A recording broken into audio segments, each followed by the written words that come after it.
சங்கீதம் 138 சங்கீதம் 2 வசனத்தை நம்ம எல்லாரும் சேர்ந்து படிப்போம். உமது பரிசுத்த ஆலயத்திற்கு நேராக பணிந்து உமது கிருபை நிமித்தமும் உமது உண்மை நிமித்தமும் உமது நாமத்தை துதிப்பேன். உமது சகல பிரஸ்தாபத்தை பார்க்கலும் உமது வார்த்தையை நீர் மகிமைப்படுத்தி இருக்கிறீர். கடைசி 2 லைனை சேர்ந்து படிப்போம். உமது சகல பிரஸ்தாபத்தை பார்க்கலும் உமது வார்த்தையை நீர் மகிமைப்படுத்தி இருக்கிறீர். தேவனுடைய வார்த்தையின் முக்கியத்துவத்தை குறித்து நாம் பார்த்து கொண்டு வருகிறோம். தேவனுடைய வார்த்தை எப்படி விசேஷமானது, விலையேற பெற்றது, தேவனுடைய வார்த்தை இன்றைக்கு நமக்கு என்ன செய்து கொண்டிருக்கிறது, எப்படி தேவனுடைய வார்த்தையை புரிந்து கொள்வது என்பதெல்லாம் நாம் கர்த்தருடைய வார்த்தையிலிருந்து படித்து கொண்டு வருகிறோம். அதிலும் விசேஷமாக எப்படி பேதுரு கிறிஸ்துவை குறித்து அறிக்கையிட்டார் என்பதை பற்றி பார்க்க ஆரம்பித்தோம். வார்த்தையிலே 2 விதமான வார்த்தை இருக்கின்றது. முதலாவது ஜீவ வார்த்தை என்று சொல்லக்கூடிய இயேசு கிறிஸ்து. இவரை குறித்த அறிவு நமக்கு அவசியம். அதே போல் எழுதப்பட்ட வார்த்தை என்று சொல்லக்கூடிய நம்ம கையில் வைத்திருக்கிற வேத புத்தகம், இதை குறித்த ஒரு அறிவும் நமக்கு அவசியமாக இருக்கின்றது. கர்த்தராகிய இயேசு கிறிஸ்து, ஜீவ வார்த்தையாகிய இயேசு கிறிஸ்து எழுதப்பட்ட வார்த்தைக்கு ஏராளமான முக்கியத்துவத்தை கொடுத்ததாக நாம் புதிய ஏற்பாட்டு காலத்தில் ஏராளமான இடங்களிலே நாம் பார்க்க ஆரம்பிக்கின்றோம். அதே போல் தான் புதிய ஏற்பாட்டு திருச்சபை முழுவதுமே அப்போஸ்தலர்கள் எல்லாருமே கர்த்தருடைய ஜீவ வார்த்தையாகி இயேசு கிறிஸ்துவும் உயர்த்தினார்கள். அதைத் தொடர்ந்து எழுதப்பட்ட வார்த்தைக்கு அதிக முக்கியத்துவத்தையும் கனத்தையும் மரியாதையையும் சபையில் கொடுக்க ஆரம்பித்தார்கள். ஆகவே தான் கர்த்தராகிய இயேசு கிறிஸ்துவை நாம் அறிந்து கொள்ள வேண்டும், அவருடைய வார்த்தையை அறிந்து கொள்ள வேண்டும். பவுல் நிருபத்தை எழுதும்போது போன வாரத்தில் இங்கேருந்து முடித்தோம். இங்கேருந்து நம்ம ஸ்டார்ட் பண்ணுவோம். 1 கொரிந்தியர் 3ஆம் அதிகாரத்தை திருப்பிக் கொள்வோம். அங்கிருந்து படிப்போம். 3ஆம் அதிகாரம் 11ஆம் வசனத்திலிருந்து நான் படிக்கிறேன், கேளுங்கள். போடப்பட்டிருக்கிற அஸ்திபாரமாகி இயேசு கிறிஸ்துவை அல்லாமல் வேறு அஸ்திபாரத்தை போட ஒருவனாலும் கூடாது. ஒருவன் அந்த அஸ்திபாரத்தின் மேல் பொன், வெள்ளி, விலையேற பெற்ற கல், மரம், புல், வைக்கோல் ஆகிய இவைகளை கட்டினால் அவனுடைய வேலைப்பாடு வெளியாகும். நாளானது அதை விளங்க பண்ணும். ஏனெனில் அது அக்கினியினாலே வெளிப்படுத்தப்படும். அவனுடைய வேலைப்பாடு எத்தன்மை உள்ளதென்று அக்கினியானது பரிசோதிக்கும். அதன் மேல் ஒருவன் கட்டினது நிலைத்தால் அவன் கூலியை பெறுவான். ஒருவன் கட்டினது வெந்து போனால் அவன் நஷ்டமடைவான், அவனோ ரட்சிக்கப்படுவான். அதுவும் அக்கினியில் அகப்பட்டு தப்பினது போல் இருக்கும் என்பதாக இங்கு அப்போஸ்தலனாகிய பவுல் எழுதி வைத்திருக்கிறத பார்க்கும். சொல்கிறாரு, போடப்பட்டிருக்கிற அஸ்திபாரமாகிய இயேசு கிறிஸ்து. அப்போ முதலாவது ஜீவ வார்த்தையாகிய இயேசு கிறிஸ்துவை குறித்த ஒரு அறிவையும் அதை தொடர்ந்து வார்த்தை குறித்த ஒரு அறிவையும் நாம் பார்த்து கொண்டு வருகிறோம். அஸ்திபாரத்தை நம்ம சரியாக போடணும். அஸ்திபாரம் சரியாக இல்லை அப்படின்னா வாழ்க்கை ரொம்ப ஆபத்து. அப்படி தான் பாருங்கள், ஒருத்தர் வீடு கட்டுறதுக்கு பார்த்திங்கன்னா 2 மாடிக்குரிய அஸ்திபாரத்தை போட்டுட்டார். இப்போ கவர்மெண்ட்டில் போய் அப்ரூவ்டு வாங்கினார், இந்த மாதிரி வீடு கட்ட போகிறேன்னு சொல்லி. எப்படி அப்ரூவ்னா 2 மாடிக்குரிய அப்ரூவ் மட்டும் தான் வாங்கியிருக்கு. அதுக்கு தகுந்த அடித்தளம் தான் போட்டிருக்கிறார். அதுக்கு தகுந்த அடித்தளம். இவர் என்ன பண்ணார், கொஞ்ச நாள் கழித்து 3வது மாடியை எடுப்ப ஆரம்பித்தார். 2 மாடி கட்டி திரும்ப இன்னொரு மாடியை கட்ட ஆரம்பிச்சிருக்கிறாரு பாருங்கள். கடைசியில் என்ன நடந்துச்சுன்னா அப்படியே ஒன் சைடாக வீடு இறங்கிருச்சு. ஏன்னா அஸ்திபாரம் சரியாக இருக்கணும். அஸ்திபாரத்தை நம்ம தப்பாக போட ஆரம்பித்தோம்னா அது வீட்டையும் அழிக்கும், வீட்டில் வாழ்கிற நம்மையும் அழிக்கக்கூடியதாக இருக்கின்றது. இங்கு பவுல் வெளிப்படுத்துகிறாரு, கிறிஸ்து போடப்பட்டிருக்கிற அஸ்திபாரமாகி இயேசு கிறிஸ்து. சொல்லுங்கள், இயேசு கிறிஸ்து என்னுடைய அஸ்திபாரமாக இருக்கிறார். ஆமென். அதுதான் பாருங்கள், இந்த அஸ்திபாரத்தின் மேல் தான் சபை கட்டப்படுகின்றது. இயேசு கிறிஸ்து சொன்னார்ல, நீ பேதுருவாக இருக்கிற, இந்த கல்லின் மேல் என் சபையை கட்டுவேன், பாதாளத்தின் வாசல்கள் சபையை மேற்கொள்வதில்லை. எந்த இது, பத்ரோஸா அல்லது பெட்ராவா அப்படின்னு சொன்னால் பத்ரோஸ் அல்லது பெட்ரோஸ் அப்படின்னு சொன்னால் என்ன அர்த்தம்னா அது கூழாங்கல், ஒரு சின்ன கல் என்று அர்த்தம். ஆனால் பெட்ரா என்று சொன்னால் அது பெரிய பாறை, கண்மலை என்று சொல்லுவாங்க. அப்போ ஆண்டவர் சொல்கிறாரு, என்ன சொல்கிறாரு, இந்த கண்மலையின் மேல், அதாவது இந்த கல்லின் மேல் என் சபையை கட்டுவேன்னா பெட்ராவின் மேல் சபையை கட்டுவேன்றார். நல்லா கவனிக்கணும். அதாவது பேதுரு மேல் சபை கட்டப்படலை. யார் மேலே கட்டப்பட்டிருக்கிறது என்றால் கிறிஸ்து இயேசு மீது சொல்கிறாரு, என்மேல், இந்த கல்லின் மேல் என் சபையை கட்டுவேன், பாதாளத்தின் வாசல்கள் சபையை மேற்கொள்ளாது என்று சொல்கிறார். அப்போ இயேசு கிறிஸ்துவை பார்த்தீங்கன்னா ஒரு கல்லோடு அடையாளப்படுத்தவில்லை. பேதுரு இயேசு கிறிஸ்து பேதுருவை ஒரு கல்லோடு அடையாளப்படுத்தலை. என்னன்னா பேதுருவையும் கல்லையும் வேறுபடுத்தி காண்பிக்கிறார். பேதுரு வேற, கல் வேற. தான் பெட்ராஸ், தமிழில் பத்ரோஸ்ன்னு சொல்லுவாங்க. அப்புறம் பெட்ரா சொல்லுங்க, பெட்ராஸ், பெட்ரா. பத்ரோஸ் அல்லது பெட்ராஸ்ன்னு சொன்னால் சின்ன கல், பெட்ரான பெரிய கண்மலை, பாறை என்று சொல்லப்பட்டிருக்கிறது. அப்போ கவனமாக கேளுங்க, ஒருவேளை பேதுருவின் மேல் இன்றைக்கு கிறிஸ்துவ சமயமானது, கிறிஸ்துவ சமுதாயமானது என்ன விசுவாசிக்கிறாங்க அப்படின்னு சொன்னால், சபையானது ராயப்பர் மேலே கட்டப்பட்டிருக்குதுன்றாங்க. இன்றைக்கி ரோமன் கத்தோலிக் மார்க்கம்லாம் மதத்தெல்லாம் நீங்கள் எடுத்துக்கிட்டிங்கன்னா அவங்க சொல்கிறாங்க, எங்கள் சர்ச்சினுடைய எங்களுடைய சபைக்கு தூண், எங்கள் சபையினுடைய ஃபவுண்டேஷனே யாருன்னா ராயப்பர் மேலே தான் சபை கட்டப்பட்டிருக்குது.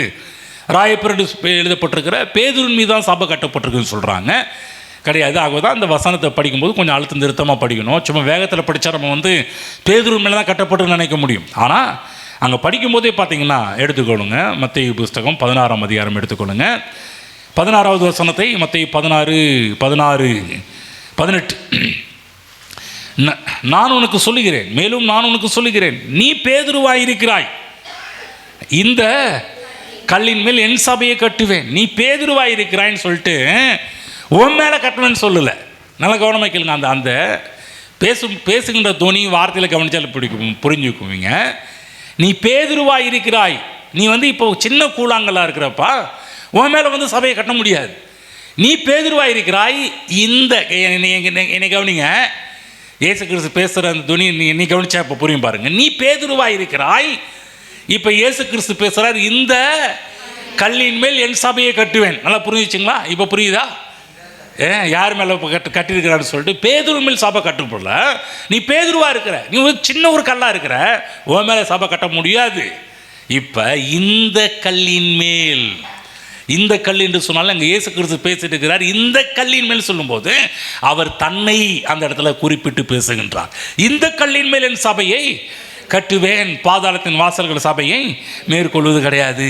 கவனிங்க, ஒருவேளை இந்த கிறிஸ்துவ சமயம், கிறிஸ்துவ மதம் விசுவாசிக்கின்ற விசுவாசத்தின்படி பேதுரு மீது சபை கட்டப்படும் என்று சொன்னால் நான் சொல்கிறேன், அது பாதுகாப்பற்றதாக போயிருக்கும்.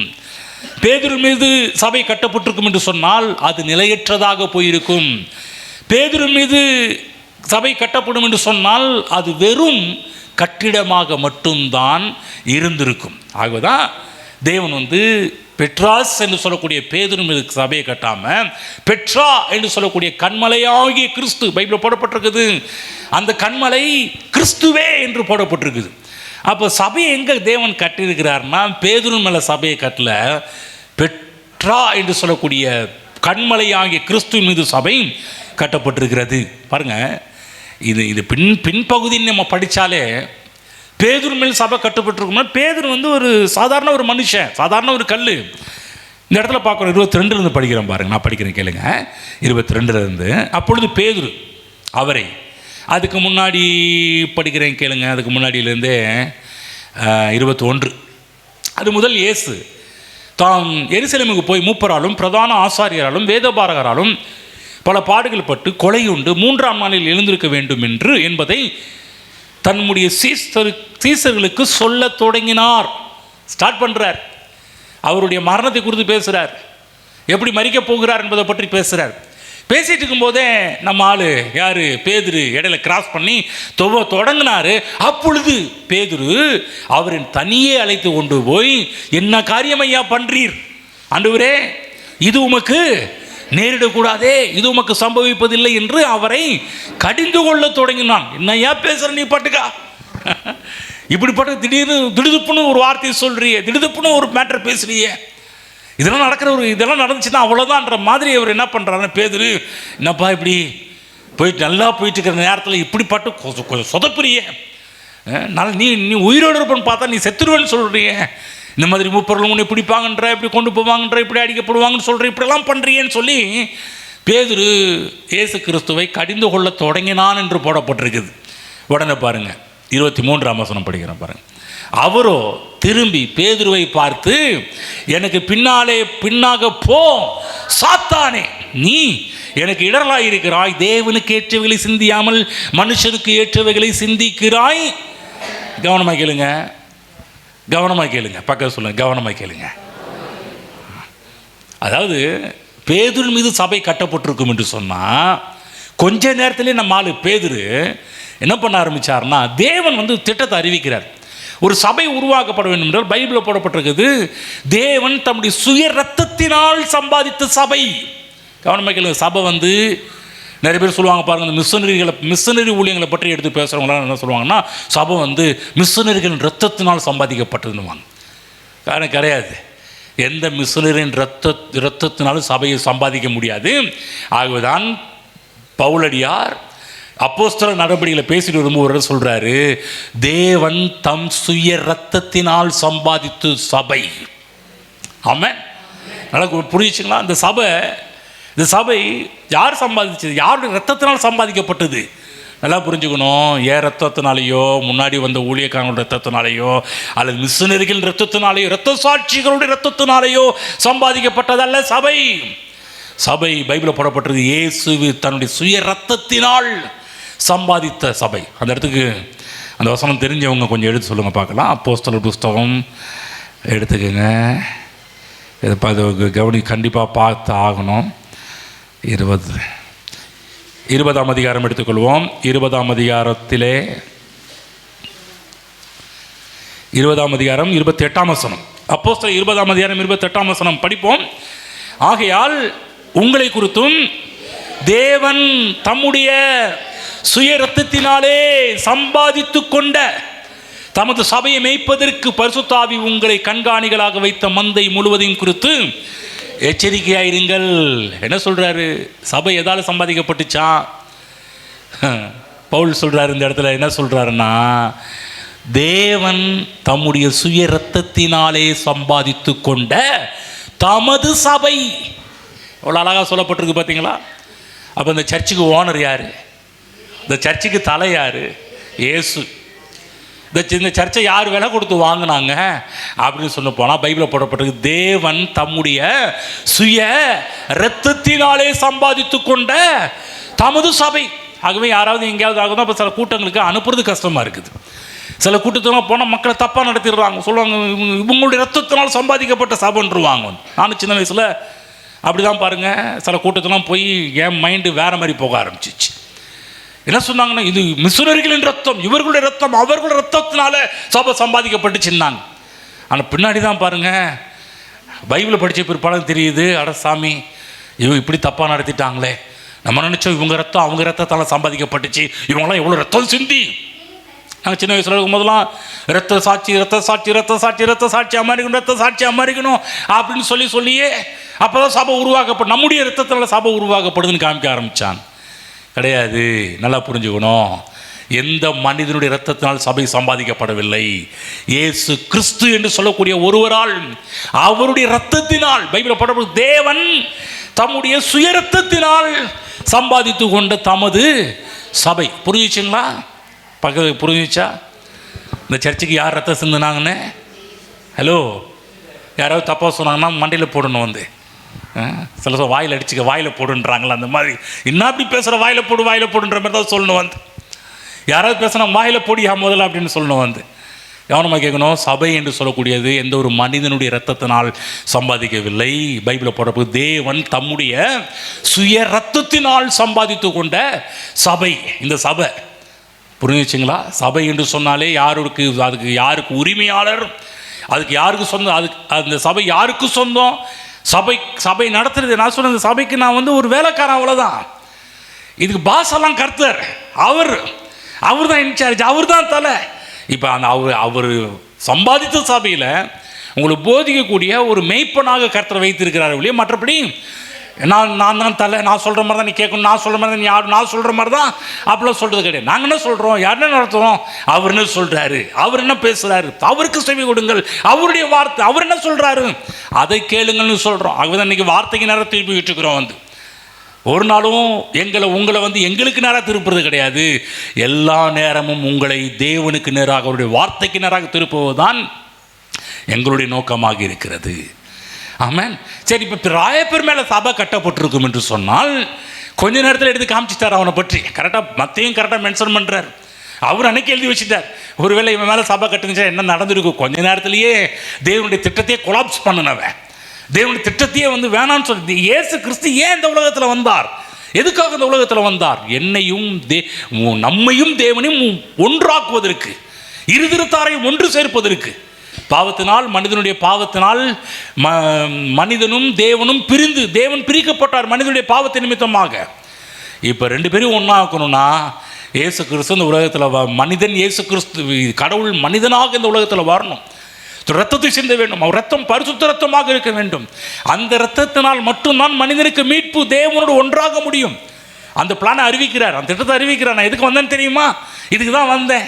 இன்னும் கொஞ்ச நாள் என்னை இப்படி பண்ணுவாங்க, இப்படி பிடிப்பாங்கன்னு சொன்னியும், நம்ம ஆள் யார், நம்ம பேதுரு அங்கே நடக்கக்கூடாது ஆண்டவரே, நான் இருக்கிறப்ப எவனா உங்கள் மேலே கையை வச்சிருவான். சிலர் சொல்கிறாங்களே, எவனாவது நான் இருக்கிறப்ப மீறி கையை வைக்க சொல்லுங்கள் பார்க்கலான்னு சொல்கிறாங்களே. அந்த மாதிரி பேதுரு தனியாக கூப்பிட்டு, ஆண்டவருக்கு உங்களுக்கு நடக்கக்கூடாது. அதுதான் பாருங்கள், இயேசு கிறிஸ்துவை பிடிக்க நைட்டு கெத்செமனே தோட்டத்துக்கு சேவகர்களாக வரும்போது நம்மால் முந்திரி கூட தரமாக என்ன பண்ணார்னா, பட்டயத்தை உருகி மல்குசுன்னு சொல்லக்கூடிய காதை வெட்டி போட்டான் பாருங்க. அப்போ தான் இயேசு கத்தியை கரையில் போடு, பட்டயத்தை எடுக்கிறவன் பட்டயத்தான் மடிவான் என்பதெல்லாம் இயேசு கிறிஸ்து பேச ஆரம்பித்தார். கவனமாக கேளுங்க. அங்கே கூட பாருங்கள், அதாவது தேவனுடைய திட்டத்தை கொலாப்ஸ் பண்ணுறது, தேவனுடைய திட்டத்தை கெடுக்கிறதுக்கு, தேவனுடைய திட்டத்தை அதை ஒன்றுமில்லாமல் ஆக்குறது பிளான் பண்ணுறான் பாருங்கள். சொல்கிற, உன்னுடைய முயற்சி இல்லை பேதுரு, நீ என்னதான் நீ கத்தி எடுத்து கண்ணா பிறன் சண்டை போட்டாலும் உன்னால் முடியாது. ஏத்துக்கு சொல்கிற, ஏன்பா நான் ஒரு ஆர்டர் போட்டால் எத்தனை லேகியோனை கருத்தில் அனுப்புவார் தெரியுமா? தேவ தூதர்கள் அனுப்புவார் தெரியுமா? அத்தனை பேர் வந்தாங்கன்னா இந்த இடமே ஒன்றும் இல்லாமல், ஒரு தேவ தூதனே அவ்வளோ பெரிய வேலையை பண்ணியிருக்கிறான். ஆனால் நான் லேகியோன் கணக்கான தேவ தூதர்கள் அனுப்பினா என்ன நடக்கும் தெரியுமா அப்படின்னு சொல்லி பேதுருக்கு இயேசு கிறிஸ்து பெரிய டீச்சிங் பண்ணுறார். அப்போ பாருங்கள், இந்த இடத்துல பாருங்கள், திரும்ப சொல்கிறேன், சபையின் அஸ்திபாரம் பேதுரு கிடையாது. சபையின் அஸ்திபாரம் ராயப்பர் கிடையாது. ராயப்பர்னு சொல்லக்கூடிய பேதுரு கிடையாது. கொஞ்ச நேரத்தில் அவருடைய வண்டவாளம் தண்டவாளம் எல்லாம் புரிய வந்துருச்சு. மனுஷிக்கு, அதாவது இந்த இடத்துல பார்க்குறோம், மனிதனுடைய கருத்தை கொண்டு வராரு. ரெண்டாவது, சாத்தானுடைய சிந்தனை அங்கே உள்ள புகுந்துருச்சு. அதுதான் இயேசுக்கு சொல்றாரு, அப்பாலே போ, திரும்பி பேதுருவை பார்த்து, எனக்கு பின்னாக போ சாத்தானே, நீ எனக்கு இடரலாய் இருக்கிறாய், தேவனுக்கு ஏற்றவைகளை சிந்தியாமல் மனுஷனுக்கு ஏற்றவைகளை சிந்திக்கிறாய் என்றார். புரிஞ்சுச்சுல என்ன சொல்கிறேன்னு? இவன் மைண்ட் எங்கே போச்சுன்னு பார்த்தீங்களா? மனிதனுக்குரியவர்களை சிந்திக்கிறான், தேவனுக்குரியவர்களை சிந்திக்கல, முழுக்க முழுக்க சாத்தானுடைய எண்ணங்களால் நிரம்பினவனாக இருக்கின்றான். அப்போ இப்படிப்பட்ட ஒரு ஆள் எப்படி சபைக்கு ஒரு அடித்தளமாக இருக்க முடியும்? இப்படிப்பட்ட ஒரு மனிதன் எப்படி சபைக்கு ஒரு அஸ்திபாரமாக இருக்க முடியும்? இது கூட பரவாயில்ல, 3 முறை மறுதளித்தார் இயேசு கிறிஸ்து கல்வாரி சிலுவையில் போகிறதுக்கு முன்னாடி பாருங்க, 3 முறை இயேசுக்கு சொன்னார், நீ பாரு, நீ இப்படி ரொம்ப இப்படி பேசிட்டு இருக்கிற, ஆனால் சேவல் கூறதுக்கு முன்னாடி நீ 3 முறை மறுதளிப்பன்னு சொன்னார் பாருங்க. அதே மாதிரி மறுதளிச்சார். யார்? இந்த பேதுரு தான். நான் கேட்குறேன், இப்படிப்பட்ட ஆள் மேலே எப்படிங்க சபை கட்டப்படும்? இதை ஏன் பேசிட்டுன்னா, சபையின் சரித்திரம் தான் இன்றைக்கி இந்த கிறிஸ்துவ உலகத்தில் சபையின் சரித்திரம் என்ன சொல்லுதுன்னா, ஒரு குரூப் விசுவாசிக்கிற குரூப் என்னென்னா, இது ராயப்பர் மேலே சபை கட்டப்பட்டிருக்குது. திரும்ப சொல்கிறேன், ராயப்பர் என்று சொல்லக்கூடிய பேதுரு சபையின் அஸ்திபாரம் கிடையவே கிடையாது. நன்றாக புரிந்து கொள்ள வேண்டும். ஆகவேதான் பவுல் போதிக்கிறார் கொரிந்தியரில், போடப்பட்டிருக்கிற அஸ்திபாரமாகி கிறிஸ்து இயேசுவை அல்லாமல் வேற அஸ்திபாரம் இல்லவே இல்லைன்னு சொல்ல ஆரம்பிக்கிறார். அது மட்டும் பாருங்கள், இந்த பேதுரு பாருங்கள், இங்கே மட்டும் இல்லை பாருங்கள், இயேசு கிறிஸ்து உயிர் தந்து பல ஊழியத்தெல்லாம் பண்ணவர். ஒரு டைம் பார்த்தீங்கன்னா எழுதி படிப்போம் பாருங்கள். கலாத்தியர் 2ஆம் அதிகாரம் போய்க்குங்க, 11 படிக்கலாம், படிங்க பார்க்கலாம். கலாத்தியர் 2:11 அங்கே கூட பாருங்கள், இந்த பேதுரு பண்ணின குசும்புத்தனம் பாருங்கள், என்ன பண்ணார் பாருங்க. இவர் எப்படிங்க சபைக்கு தலைவராக இருக்க முடியும், தலைக்கு அஸ்திபாரமாக இருக்க முடியும்? 11-14 வசனம் வரலாம். பேதுரு அந்தியோகியாவுக்கு வந்தபோது தள்ளி வச்சு அவன் மேல் குற்றம் சுமந்ததினால் நான் முகமுகமாய் அவனோடு எதிர்த்தேன். எப்படி எனில், யாக்கோபினிடத்திலிருந்து சிலர் வருகிறதற்கு முன்னே அவன் புறஜாதியாருடனே சாப்பிட்டான். அவர்கள் வந்தபோதோ விருத்த சேதனம் உள்ளவர்களுக்கு பயந்து விலகி பிரிந்தான். மற்ற யூதரும் அவனுடனே கூட மாயம் பண்ணினார்கள். அவர்களுடைய மாயத்தினாலே பர்னபாவும் இழுப்புண்டான். இப்படி அவர்கள் சுவிசேஷத்தின் சத்தியத்திற்கு ஏற்றபடி சரியாய் நடவாததை நான் கண்டபோது எல்லாருக்கும் முன்பாக நான் பேதுருவை நோக்கி சொன்னது என்னவென்றால், யூதனாயிருக்கிற நீர் யூதர் முறைமையாக நடவாமல் புறஜாதியார் முறைமையாக நடந்து கொண்டிருக்க புறஜாதியாரை யூதர் முறைமையாக நடக்கும்படி நீர் எப்படி கட்டாயம் பண்ணலாம்? கவனிச்சிங்களா? ரெண்டு பேருக்கும் கொஞ்சம் வாக்குவாதம், சண்டை வந்துருச்சு. யாருக்குங்க? பவுலுக்கும் பேதுருவுக்கும். பேதுரு பருவம் மாய்மானம் பண்ணுறார். அதாவது சொல்லப்போனால் இந்த இன்னைக்கு முறையில் சொல்லப்போனால் கிறிஸ்தவர் அல்லாதவர்கள் எடுத்துக்கங்க. இவர் இப்போ கிறிஸ்தவர் அல்லாத வீட்டில் சாப்பிட்டுட்டு இருக்கிறார். திடீர்னு உள்ளே வந்தோடனையும் அப்படி நான் இங்கெல்லாம் சாப்பிடல, நான் இந்த வீட்டில் சாப்பிடலன்னு சொல்லி வேகத்தில் போய் கை கழுவ ஆரம்பித்தார். அப்போ தான் பார்த்தீங்கன்னா இப்படி மாய்மானம் பண்ணுறியே. இவரும் பண்ணின மாய்மானம் மட்டும் இல்லாமல் பர்னபாவையும் கூட இழுத்துக்கிட்டார். பல அப்போஸ்தலர்கள் பல சீசர்களையும் கூட இழுத்துக்கிட்டார் மாய்மானம் பண்ணுற லிஸ்ட்டில். நான் கேட்குறேன், எதுக்கு படிக்க சொன்னா? இப்படிப்பட்ட ஆளை கொண்டு எப்படிங்க அஸ்திபாரம்னு அறிவிக்க முடியும்? ஆகவே நான் சொல்லுகின்றேன், வேதத்திலிருந்து பேதுரு என்று ராயப்பர் என்று சொல்லக்கூடிய பேதுரு சபைக்கு அஸ்திபாரம் கிடையவே கிடையாது. ஆமென். புரிஞ்சுங்களா? ஆகவேதான் பாருங்க, இன்னும் சொல்ல போனால் அஸ்திபாரம் பேதுருன்னு சொன்னாலே ஒரு சின்ன கல், கூழாங்கல். இயேசுன்னு சொன்னால் பெட்ரா பெரிய கல். நான் கேட்குறேன், பெட்ராவில் அஸ்திபாரம் போட முடியுமா? சின்ன கல்லில் அஸ்திபாரம் போட முடியுமா? அழகாக ஒரு விலைக்கு சொல்லும் போதே புரிஞ்சுக்கலாம். நீ சின்ன கல்லுப்பா, நீ கூழாங்கல். இன்னும் சொல்ல போனால் கூழாங்கல்னு மொழிபெயர்த்து இருக்கு. கூழாங்கல், நீ கூழாங்கல்ல இருக்கிற, உன் மேலே எப்படி அஸ்திபாரத்தை போட முடியும்? கண்மலை பெட்ரா ராக், அது மேலே தான் ஏன் போட முடியும்? இப்போ புரிஞ்சுங்களா? பக்கத்தில் இல்லைங்க, கூழாங்கல்லில் அஸ்திபாரம் போட முடியாது,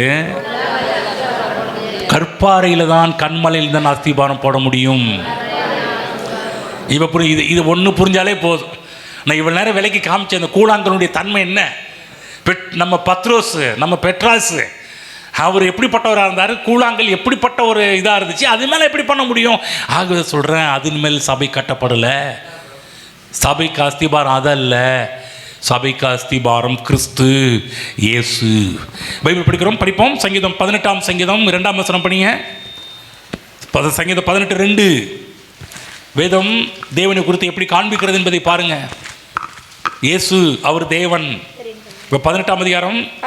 கர்த்தர் என் கண்மலையும் என் கோட்டையும். போதும். கர்த்தர் என் கண்மலையும் என் கோட்டையும் படிங்க. என் இரட்சகரும் என் தேவனும், நான் நம்பி இருக்கிற என் துருகமும் என் கேடகமும் என் இரட்சண்ய கொம்பும் என் உயர்ந்த அடைக்கலமுமாய் இருக்கிறார். என் கண்மலை.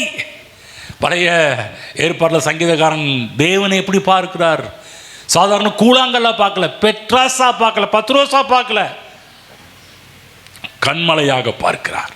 சொல்லுங்க, என் தேவன் என் கண்மலை. ஆமென். 62ஆம் சங்கீதம் போவோம். 62ஆம் சங்கீதம் முதல் வசனம் படிங்க பார்க்கலாம். 62 முதல் வசனம். அங்கே என்ன சொல்றார் சங்கீதக்காரர்?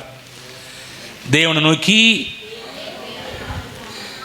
என் ஆத்துமா அமர்ந்திருக்கிறது, அவரால் என் ரட்சிப்பு வரும், அவரே என் ரட்சிப்பும் என் உயர்ந்த அடைக்கலமும் ஆனவர், நான் அதிகமாய் அசைக்கப்படுவதில்லை. ஆமென்.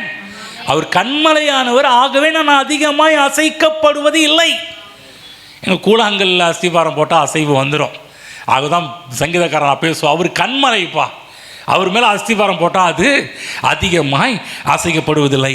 5ஆம் வசனம். என் ஆத்துமாவே தேவனையே நோக்கி அமர்ந்திரு, நான் நம்புகிறது அவராலே வரும், அவரே என் கண்மலையும். திரும்ப பாருங்க, திரும்ப என்ன சொல்றாரு? அவரே என் கண்மலையும் என் ரட்சிப்பும் உயர்ந்த அடைக்கலமுமானவர், நான் அசைக்கப்படுவது இல்லை. பல ஏற்பாடு கடத்தை எவ்வளோ பெரிய தெளிவு கொடுத்துருக்கிறார். அவர் தான் கண்மலை. அவர் மேலே நம்ம அஸ்திபாரத்தை போடும்போது எப்படி நம்ம அசைக்கப்பட முடியும் என்ற ஒரு கேள்வியை முன்வைக்கிறார். 7ஆம் வசனம். என் ரட்சிப்பும் என் மகிமையும் தேவனிடத்தில் இருக்கிறது, பலனான என் கண்மலையும் என் அடைக்கலமும் தேவனுக்குள் இருக்கிறது. கண்மலைன்னு இந்த 62ஆம் சங்கீதத்தில் கிட்டத்தட்ட 3 தடவைக்கு மேலே சொல்லிட்டார். ரட்சிப்பு என்ற ஒரு வார்த்தையை 4 டைம் சொல்லிட்டார். பாருங்க, கவனமாக கேளுங்க. அப்போ கண்மலை கிறிஸ்து, மனிதன் மீது சபை அஸ்திபாரம் போடப்படவில்லை. கன்மலையாகி கிறிஸ்து இயேசுவுக்குள் சபையானது அஸ்திபாரம் போடப்பட வேண்டும். அவர் தான் அஸ்திபாரம். சபை எது மேல் நிற்கணும்? கிறிஸ்து என்ற ஒரு அஸ்திபாரத்தின் மேல் நிற்கணும். மனுஷன், எந்த ஒரு மனுஷன் மேலும் சபை நிற்கக்கூடாது. மனுஷனை சார்ந்து மனுஷனை நம்பி சபை நிற்கக்கூடாது. கிறிஸ்துவை நம்பி, சொல்லுங்க, கிறிஸ்துவை நம்பி, இயேசுவை விசுவாசித்து. ஆமென். பாருங்க, நம்ம இந்த கூழாங்கல் இருக்கிறார்ல, யாரு? பேதுரு. அவர் ஒத்துக்கிட்டார். என்ன ஒத்துக்கிட்டாரு? அவரே சொல்றார், ஏன்பா நீ தப்பா இன்னைக்கு மட்டும் ராயப்பர் இருந்தார்னா, யாரு ராயப்பர்னா? யாரு? பேதுரு சாமி. நம்ம ஆள் பேதுரு இருந்தார்னா அது சொல்லுவார், இந்த ரோமன் கத்தோலிக்கத்தை பார்த்து சொல்லுவார், டே என்ன நினச்சிட்டு இருக்கிறீங்க, நான் சாதாரண கூழாங்கல், என் பேரே இது கூழாங்கல், என் மேலே எப்படியா கட்ட முடியும்? அவரே சொல்லிட்டாரு, அவர் பெற்றா மேலே தான் கட்ட முடியும். அப்போஸ்தலர் புஸ்தகம் 4ஆம் அதிகாரம் போய்ங்க, அங்கே பேதுரு பிரசங்கம் பண்ணுறாரு. 4ஆம் அதிகாரத்தில் பேதுரு பிரசங்கம் பண்ணுறார். என்ன பிரசங்கம் பண்ணுறாரு? 12ஆம் வசனத்தில் அவர் சொல்கிறாரு, அழகான ஒரு வார்த்தையை பேசுறார். அவராலே அன்றி வேறொருவராலும் ரட்சிப்பு இல்லை. அங்கே சொல்லிட்டாருங்க, பாரு, நீ என்னைய பிடிச்சிட்டு இருக்காத, நான் உன்னை ரட்சிக்க முடியாது.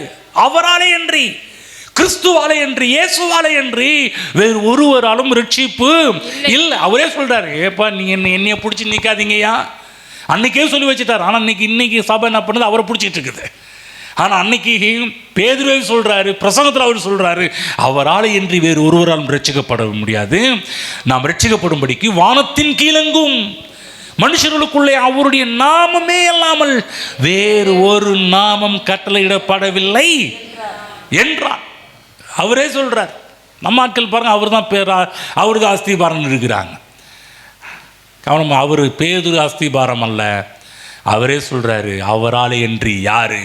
இயேசுவாலே என்று வேறு ஒருவராலும் ரட்சிப்பு இல்லை. ஏனென்று சொன்னால் இயேசு என்று சொல்லக்கூடிய அந்த அஸ்திபாரம் உண்மையான அஸ்திபாரம், நிலைத்து நிற்கக்கூடிய அஸ்திபாரம். எது வந்தாலும் அந்த அஸ்திபாரத்தில் வீக் ஆகவே ஆகாது. படிப்போம். யோவான் 16ஆம் அதிகாரம் எடுத்துக்கோங்க. யோவான் 16ஆம் அதிகாரம் 13-14 வசனம் படிங்க. அங்கு பரிசுத்த ஆவியானவர் என்ன பண்ற? பேதுரு பாருங்க, அதாவது பழைய ஏற்பாட்டுகள் சங்கீதக்காரர்கள் தேவன் எப்படி கண்மலை என்று பேசுகிறாங்க.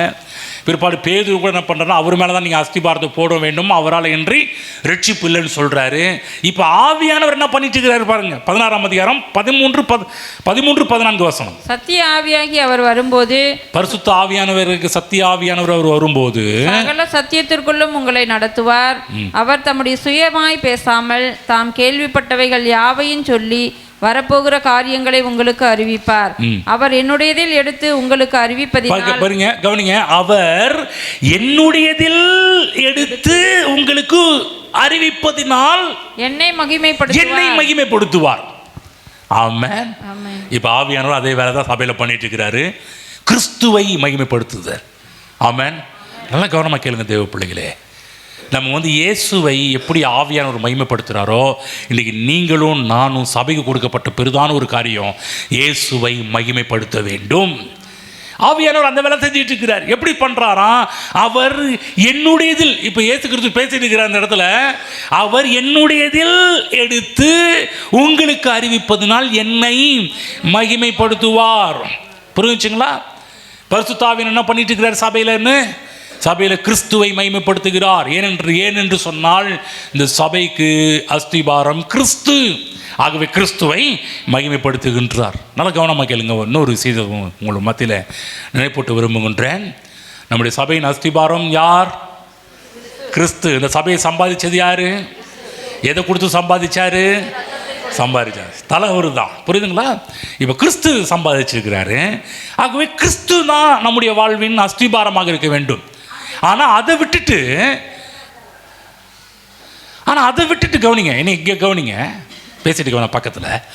அதை விட்டுட்டு நம்ம என்ன பண்ணக்கூடாதுன்னா, ஒரு குறிப்பிட்ட ஒரு விசுவாசத்தின் மேல் சபை கட்டக்கூடாது. சபை ஒரு பிரிவின் மீது சபை கட்டக்கூடாது. நீங்கள் நிறைய பாருங்கள், ஒவ்வொரு பிரிவு இருக்குது. நேருக்கு சொல்ல 40,000க்கும் மேற்பட்ட சபை பிரிவுகள் இருக்கிறாங்க. ஒவ்வொருத்தங்க எழும்பி எங்கள் சர்ச்சை பிரிவு எப்படி, எங்கள் டாக்டர் இப்படி, எங்கள் உபதேசம் எப்படி சொல்லிட்டு இருக்கிறாங்க. நான் சொல்கிறேன், இயேசு கிறிஸ்துவை தவிர எந்த டாக்டரின் மேலேயும் சபையை கட்ட முடியாது. நான் இந்த சபையை பாருங்கள், இந்த நமக்குன்ற எந்த ஒரு டாக்டரும் கிடையாது, நம்ம சர்ச்சுக்கு எந்த ஒரு சபை உபதேசம் கிடையாது, கொள்கைன்னு கிடையாது. கிறிஸ்து அடிக்கடி எதை பேச, கிறிஸ்துவை உயர்த்துகிறோம், கிறிஸ்துவை நாம் மகிமைப்படுத்துகின்றோம், கிறிஸ்துவை பிரசங்கம் பண்ணி கொண்டிருக்கிறோம். ஏனென்றால் சபைக்கு அஸ்திபாரம் அவர் தான், அவரை பிடிச்சிக்கணும், அவர் தான் நம்முடைய வாழ்க்கையின் எல்லாம். இப்படி கிறிஸ்துன்னு பேசுறதுனால ஒன்லி ஜீசஸ் கிடையாது, நம்ம அதையும் புரிஞ்சுக்கணும். என்ன சில என்னங்க ஏசுன்னு சொல்லிட்டு இருக்கிறாரு, அப்போ இந்த கூட்டமா கிடையாது. திருத்துவத்தை நம்புகிற கூட்டம், திருத்துவத்தை விசுவாசிக்கின்ற கூட்டம். இன்னும் கொஞ்சம் நேரத்தில் அதை பற்றி விலைக்கு சொல்ல போகிறேன். ஏன்னா இது ஏசுன்றதுனால இவங்க இப்படிப்பட்ட ஆட்களா, அது கிடையாதுங்க, நல்லா புரிஞ்சுக்கணும். வேதம் இயேசு கிறிஸ்துவை எப்படி காண்பிக்கிறதோ அப்படி காண்பித்து கொண்டிருக்கிறேன், அவ்வளவுதான். புரிஞ்சிச்சுங்களா? சரி, இப்போ 17ஆம் அதிகாரம் போகும். இப்போ இயேசு கிறிஸ்து என்ன சொன்னார் என்பதை பற்றி பார்ப்போம். யோவான் 17ஆம் அதிகாரம் 3ஆம் வசனம், ஒன்றான மெய்தேவனாகிய உம்மையும் நீர் அனுப்பினவராகிய இயேசு கிறிஸ்துவையும் அறிவதே நித்திய ஜீவன். அவர் டீச் பண்ணும்போதே சொல்றார், என்ன சொல்றாருன்னா, ஒன்றான மெய்தேவனாகிய உம்மை. அப்ப அவர் சொல்றார், தேவன் அவர் தான், நீர் அனுப்பினவராகிய இயேசு கிறிஸ்துவையும் அறிவதே நித்திய ஜீவன். ஆமென். பாருங்க, பிற்காலத்தில் சபை என்ன விசுவாசிச்சது. 1 யோவான் புத்தகம் 5ஆம் அதிகாரம் போய்க்குங்க. 1 யோவான் 5ஆம் அதிகாரம் 13ஆம் வசனம், உங்களுக்கு நித்திய ஜீவன் உண்டென்று நீங்கள் அறியவும் தேவ குமாரனுடைய நாமத்தின் மேல் நீங்கள் விசுவாசமாக இருக்கவும். பாருங்க, சபை இதை நம்பினுச்சு, சபை விசுவாசித்தது. என்ன சொன்னாங்க, என்ன தேவ குமாரனுடைய நாமத்தின் மேல். தேவகுமாரன் யார்? இயேசு கிறிஸ்து. அப்ப தேவகுமாரனுடைய நாமத்தின் மேல் நீங்கள் விசுவாசமாக இருக்கவும், தேவகுமாரனுடைய நாமத்தின் மேல் விசுவாசமாக இருக்கிற உங்களுக்கு இவைகளை எழுதியிருக்கிறேன். அப்போ சபை என்ன பண்ணுச்சு, ஆரம்ப கால சபைகள் இயேசு கிறிஸ்துவை விசுவாசித்தது, இயேசு கிறிஸ்துவை உயர்த்துறது. இயேசு கிறிஸ்து என்றால் அவர் தான் சபைக்கு அஸ்திபாரம். 20ஆம் வசனம் படிக்கிறேன், அன்றியும் நாம் சத்தியம் உள்ளவரை அறிந்து கொள்வதற்கு தேவனுடைய குமாரன் வந்து. புரிஞ்சுச்சா? என்ன சத்தியம் உள்ளவரை அறிந்து கொள்வதற்கு, பிதாவை அறிந்து கொள்ள வேண்டும் என்றால் இயேசு கிறிஸ்துவின் மூலமாக தான் அறிந்து கொள்ள முடியும். ஒரு முறை பிலிப்பு கேட்கிறார், ரபி பிதாவை எங்களுக்கு காண்பியும். உடனே இயேசு சொன்னார், என்னை கண்டவன் பிதாவை கண்டான். கிறிஸ்து இயேசு இல்லாமல் பிதாவை அறிந்து கொள்ள முடியாது. ஆகதான் சொல்றார், அன்றியும் நாம் சத்தியம் உள்ளவரை அறிந்து கொள்வதற்கு தேவனுடைய குமாரன் நமக்கு புத்தியை தந்திருக்கிறார் என்றும் அறிவோம். அவருடைய குமாரனாகிய இயேசு கிறிஸ்து என்னப்பட்ட சத்தியம் உள்ளவருக்குள்ளும் இருக்கிறோம். இவரே மெய்யான தேவனும் நித்திய ஜீவனுமாக இருக்கிறார். இயேசு எந்த அளவுக்கு முதல் நூற்றாண்டு திருச்சபை உயர்த்தினது என்பதை பாருங்கள். ஆமென். புரியுதுங்களா? 2 தீமோத்தேயு போவோம். 2 தீமோத்தேயு 1:12 அங்கு படிங்க பார்க்கலாம். 2 தீமோத்தேயு 1:12 பவுல் கூட எந்த அளவுக்கு தனிப்பட்ட விதத்தில் அவர் அறிந்து வைத்திருந்தார் பாருங்க. அதிநிமித்தம் நான் இந்த பாடுகளையும் அனுபவிக்கிறேன், ஆயினும் நான் வெட்கப்படுவதில்லை. ஏன் வெட்கப்படுவதில்லை? ஏனென்றால் நான் விசுவாசித்திருக்கிறவர் இன்னார் என்று நான் அறிவேன். நான் அவரிடத்தில் ஒப்பு கொடுத்ததை அவர் அந்நாள் வரைக்கும் காத்துக்கொள்ள வல்லவராயிருக்கிறார் என்று நிச்சயித்தும் இருக்கிறேன். ஆமென். எவ்வளவு ஒரு தெளிவு, எவ்வளவு ஒரு நம்பிக்கை, தனிப்பட்ட விதத்தில் அறிந்து வைத்திருக்கிறார். அவர் சொல்றாரு, நான் அவரை தனிப்பட்ட விதத்தில் அறிந்து, நான் விசுவாசிக்கிறவர் இன்னார் என்று அறிவேன். நான் விசுவாசத்துக்கு இன்னார் என்று அறிவேன். நான் அவரிடத்தில் ஒப்புவித்ததை அவர் அந்நாள் வரைக்கும் காத்துக்கொள்ள வல்லவராயிருக்கிறார் நிச்சயத்தும் இருக்கிறேன். ஆகவே உங்களுடைய அஸ்திபாரம் கிறிஸ்து இயேசுவுக்குள்ளாக இருக்கும் என்றால், நான் சொல்கிறேன், உங்களை யாரும் எதுவும் எப்போதும் வீழ்த்த முடியவே முடியாது. அதுதான் யோபு பக்தன் சொல்கிறாரு. 22ஆம் யோபு புஸ்தகம் 22ஆம் அதிகாரம் 21ஆம் வசனம். யோபின் புஸ்தகம் 22:21 படிங்க பார்க்கலாம். அவரோடே பழகி சமாதானமாயிரும். நீர் அவரோடே பழகி சமாதானமாயிரும். நீர் அவரோடே பழகி, அவர்கிட்ட பழகணும். எல்லாரும் சேர்ந்து படிங்க. 22:31 படிங்க பார்க்கலாம். எல்லாரும் சேர்ந்து படிங்க பார்க்கலாம். 22:21 நீர் அவரோடே பழகி சமாதானமாயிரும், அதனால் உமக்கு நன்மை. ஆகவேதான் நீங்கள் அவரோடு பழகுங்க. சொல்லுங்க, இயேசுவோடு பழகுங்கள். புரிஞ்சுச்சுங்களா? பழகலாம் வாங்க அப்படின்னு சொல்கிறாங்கல்ல, பழகி பார்ப்போம் வாங்கன்றாங்கள, அந்த மாதிரி இங்கே நம்ம யோபு சொல்கிறாரு, நீர் அவரோடே பழகி சமாதானமாயிரும், அதனால் உமக்கு நன்மை வரும். இந்த இயேசு கிறிஸ்துவோடு பழகுங்கள், அவரோடு வாழுங்கள், அவரோடு இருங்கள், உங்களுக்கு நன்மை வரும். ஆமென். சரி, இந்த அஸ்திபாரத்தின் மீது எப்படி நாம் பில்டிங்கை கட்டுவது என்பதை பற்றி பார்ப்போம். அஸ்திபாரம் கிறிஸ்து இயேசு இல்லையா? எல்லாரும் சொல்லுங்க, கிறிஸ்து சபையின் அஸ்திபாரம்.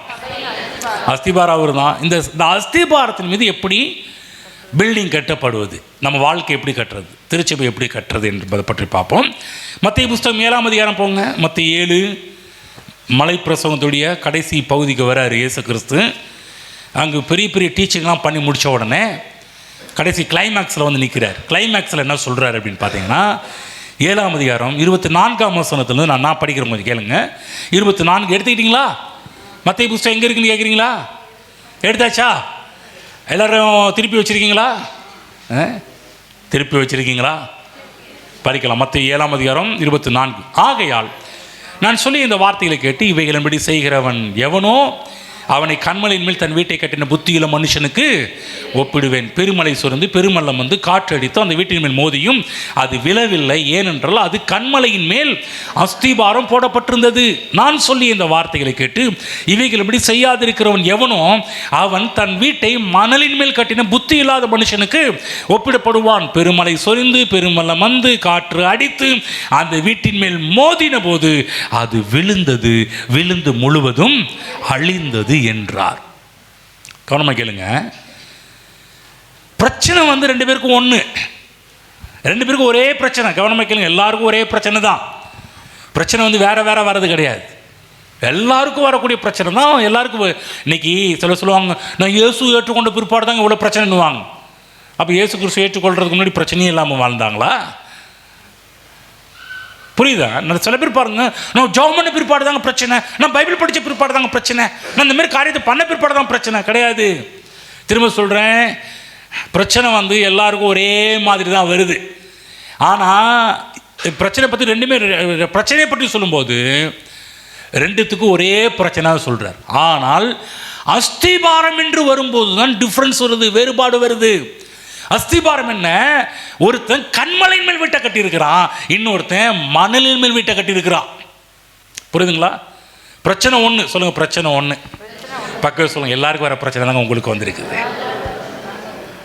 ஆனால் கவனமாக கேளுங்க, உங்கள் பில்டிங் அஸ்திபாரம் சரியாக இருக்கும்போது அவன் விழுந்துடுறான், நீங்கள் விழவில்லை. புரியுதுங்களா? பிரச்சனை ஒன்று, எல்லாருக்கும் வரக்கூடிய பிரச்சனை ஒன்று. அதாவது மனுஷருக்கு நேரிடுகிற சோதனை இல்லாமல் வேற சோதனை உங்களுக்கு நேரிடவில்லைன்னு பவுல் ஒரு இடத்துல எழுதி வச்சிருக்கிறார்.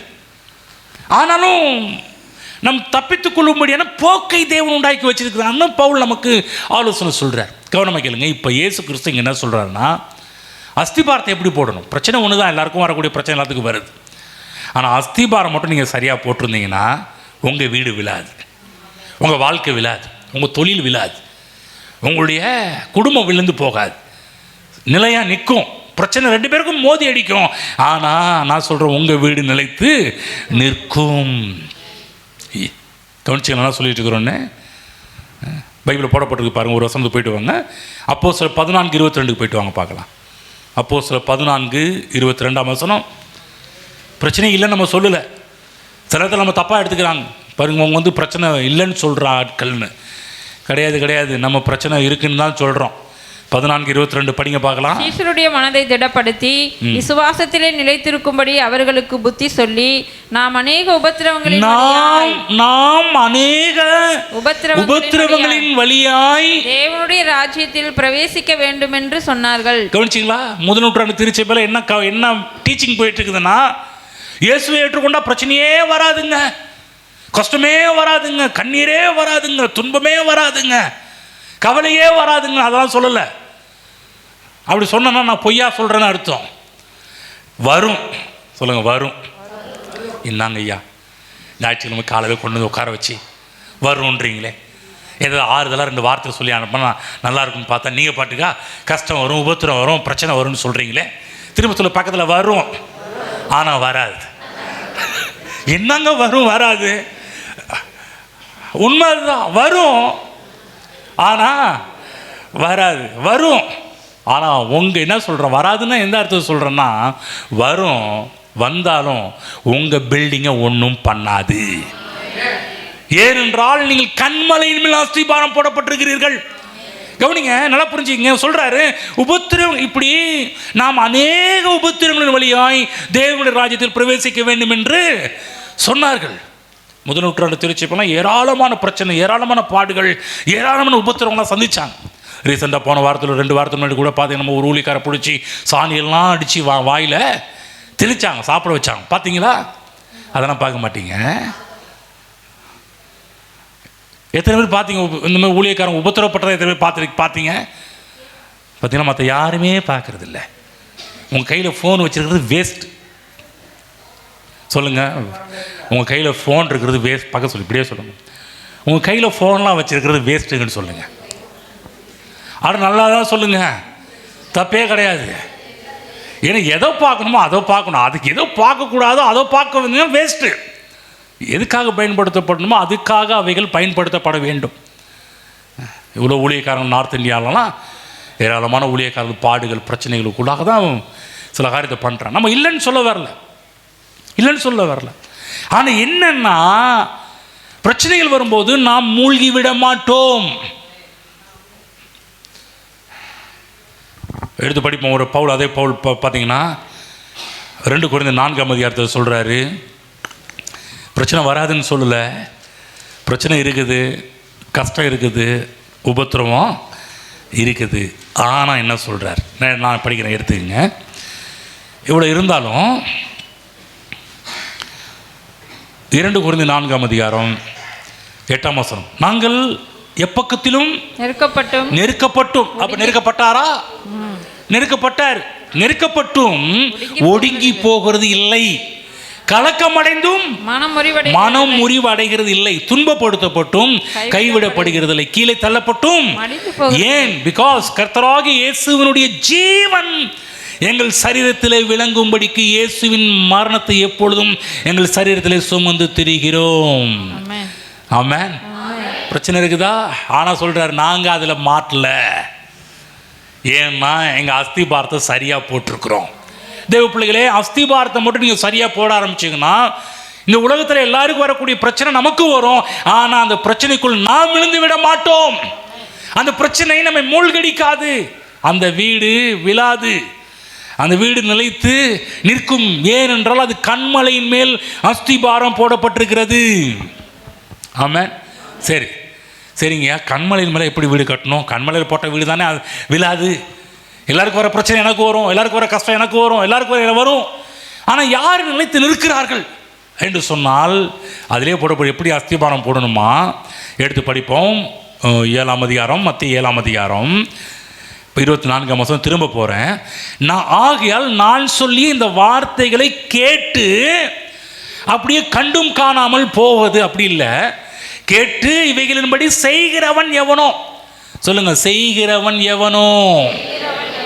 புரியுதுங்களா? அஸ்திபாரம் யார் போகிறான்? செய்கிறவன் எவனோ. செய்கிற ஆளை பற்றி பேசுகிறார். ஏன்னா இன்னைக்கு சபைக்கு ஏராளமான மக்கள் வர்றீங்க, போகிறீங்க, எல்லாரும் வார்த்தையை கேட்குறீங்க. வார்த்தையை கேட்டு யார் செய்கிறார்களோ அவர்கள் அஸ்திபாரத்தை சரியாக போடுறாங்க. இல்லைங்க, ஞாயிற்றுக்கிழமை சர்ச்சுக்கு வந்துட்டு அப்படியே போகிறோம். எதுக்குங்க சர்ச்சுக்கு வரீங்க? சர்ச்சுக்கு வரலன்னா ஃபோன் பண்ணி உடனே டிஸ்டர்ப் பண்ணுவாங்க, இல்லை உடனே வீட்டுக்கு வரேன்னு சொல்லுவாங்க. சில பேர்லாம் சர்ச்சுக்கு வருவது எதுக்கு தெரியுமா வராங்க? ஊழியக்காரங்க எங்கள் வீட்டுக்கு வந்துடக்கூடாதுன்றதுக்காகவே சர்ச்சுக்கு வந்துடுறாங்க. புரியுதா? புரிஞ்சிச்சா? புரியலையா? நீங்கள் வந்துட வேண்டாங்கய்யா, நாங்களே ஆஜராகிடுறோம், நாங்களே அட்டண்டன்ஸ் போட்டுடுறோம். கவனமாக கேளுங்க, அதுக்காக கிடையாது. எதுக்காக வரும்? நான் சொல்லிய இந்த வார்த்தைகளை கேட்டு இவைகளின்படி செய்கிறவன் எவனோ அவனை கன்மலையின் மேல் தன் வீட்டை கட்டின புத்தியுள்ள மனுஷனுக்கு ஒப்பிடுவேன். கவனிச்சிங்களா? எப்படி கட்டுறது? தேவனுடைய வார்த்தைகளை கேட்பதும் செய்வதுமாக இருக்க வேண்டும். சொல்லுங்க, கேட்கணும், அப்படியே போயிடணும். அப்படி தானேங்க? சொல்லுங்க, கேட்கணும், இந்த காதில் விட்டுறணும், அப்படி தானேங்க? ஹலோ, இந்த பக்கம் சத்தமே காணோம். சில பேர் கேட்குறாங்க, என்ன சொல்கிறாரு? இப்போ தூங்கிக்கிட்டு இருக்கிற ஆட்களாம் என்னமோ சொல்கிறாரு, என்ன சொல்கிறாருங்க? யார் அஸ்திபாரத்தை சரியாக போடுறாங்கன்னா கேட்டு அதன்படி செய்கிறவர்கள்.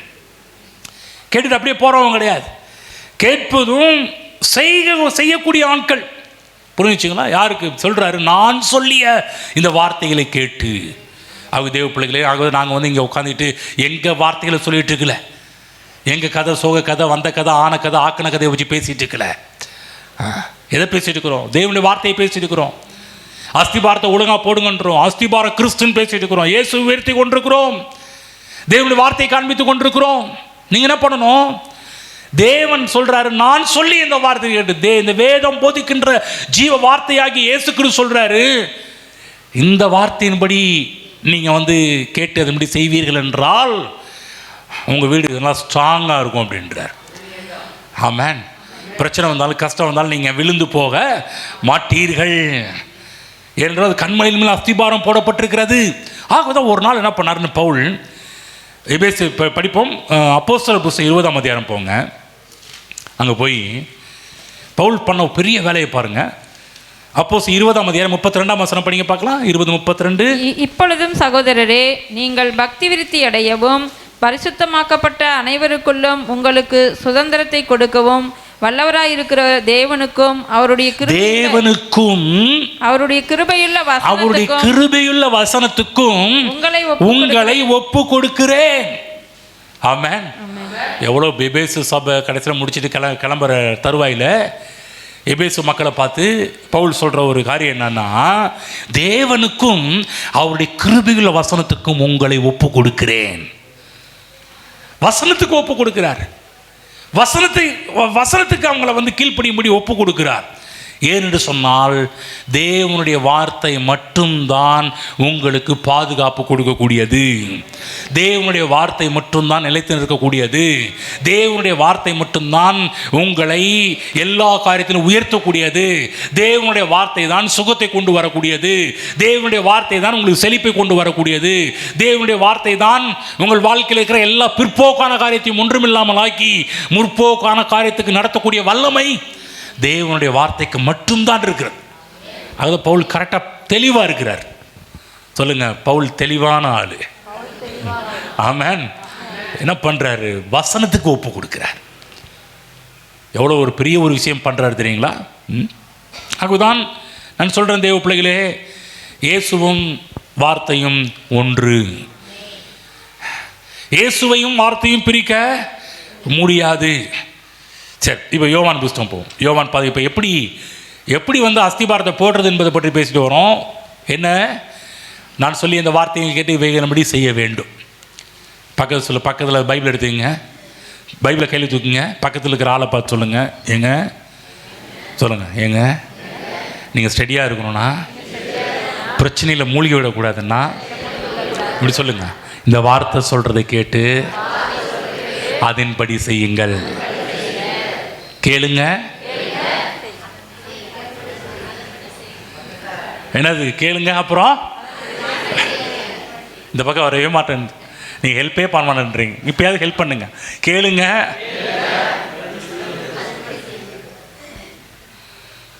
முக்கியமான விஷயம் பேசிட்டு வரேங்க. எந்த பிரச்சனை வந்தாலும் ஸ்டெடியாக இருக்கிறது, நிலைத்து நிற்க வைக்கக்கூடியது தேவனுடைய வார்த்தை. கேட்டுட்டு அப்படியே போகிறது கிடையாது, கேட்டுட்டு அதன்படி செய்யணும். ஒவ்வொரு வாரம் வரீங்க, ஒவ்வொரு வாரம் வரும்போதெல்லாம் அப்படி கேட்டுட்டு போயிடாதீங்க. கேட்டுட்டு அதன்படி செய்கிற ஒரு கிறிஸ்தவர்களாக மாறி பாருங்க. அஸ்திபாரம் நல்லா இருக்கும், எந்த பிரச்சனை வந்தாலும் நீங்கள் மூழ்கி விட மாட்டீர்கள். சரி, யோவான் 14க்கு போவோம். 22-23 படிங்க. 14-22-23. ஸ்காரியோத்து அல்லாத யூதா என்பவன் அவர் நோக்கி, ஆண்டவரே, நீர் உலகத்துக்கு உம்மை வெளிப்படுத்தாமல் எங்களுக்கு உம்மை வெளிப்படுத்த போகிற காரணம் என்ன என்றான். அப்போ இயேசு கிறிஸ்து என்ன சொல்கிறாருன்னா, இயேசு அவனுக்கு பிரதியுத்தரமாக, ஒருவன் என்னில் அன்பாக இருந்தால் அவன் என் வசனத்தை கைக்கொள்ளுவான், அவனில் என் பிதா அன்பாயிருப்பார், நாங்கள் அவனிடத்தில் வந்து அவனோட வாசம் பண்ணுவோம்.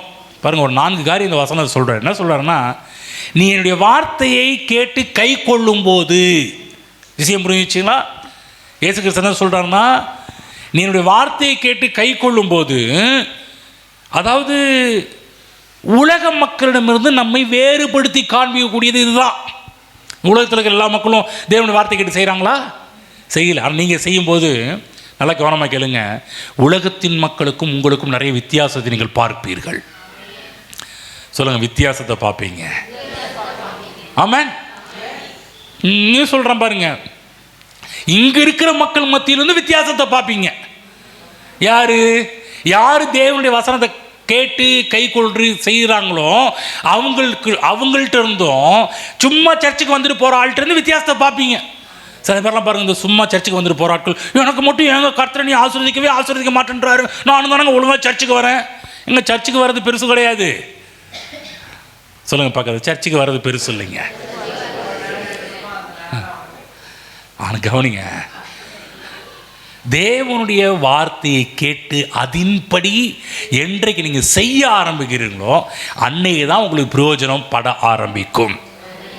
வேறுபடுத்தி காண்பிக்கிறது தான் ரெண்டாவது, அன்புக்கு காரணமாக சொல்கிற ஒருவனில் அன்பாக இருந்தால், ஆண்டவர் நேசிக்கிறேன்னு சொல்லிட்டு அவருடைய வார்த்தை நீங்கள் கேட்கல, கை கொள்ளல, கேட்டு அது எப்படி செய்யலைன்னா சொல்கிறாரு, நீ நேசிக்கவே இல்லை அப்படின்றார்.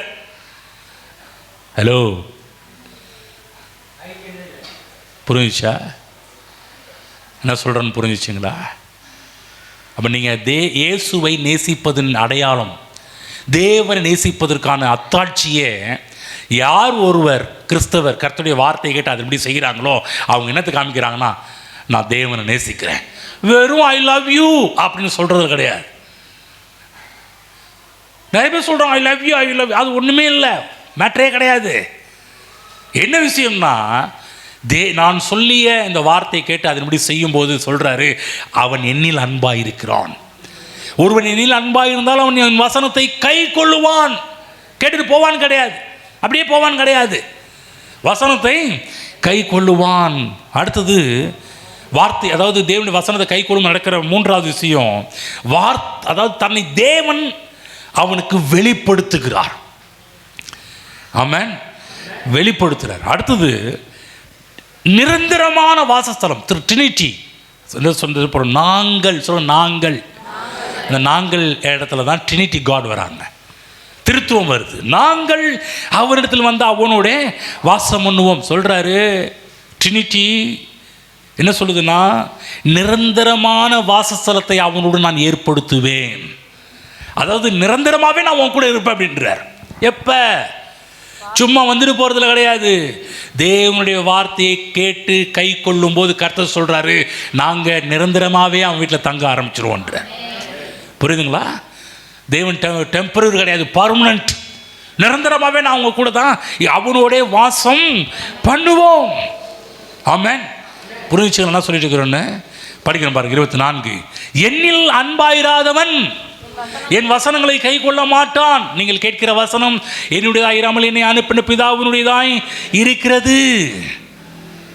நான் உங்களுடனே தங்கி இருக்கையில் இவைகளை உங்களுக்கு சொன்னேன். புரிஞ்சு வச்சுங்களா? எத்தனை பேர் ஆண்டவரை நேசிக்கிறீங்க?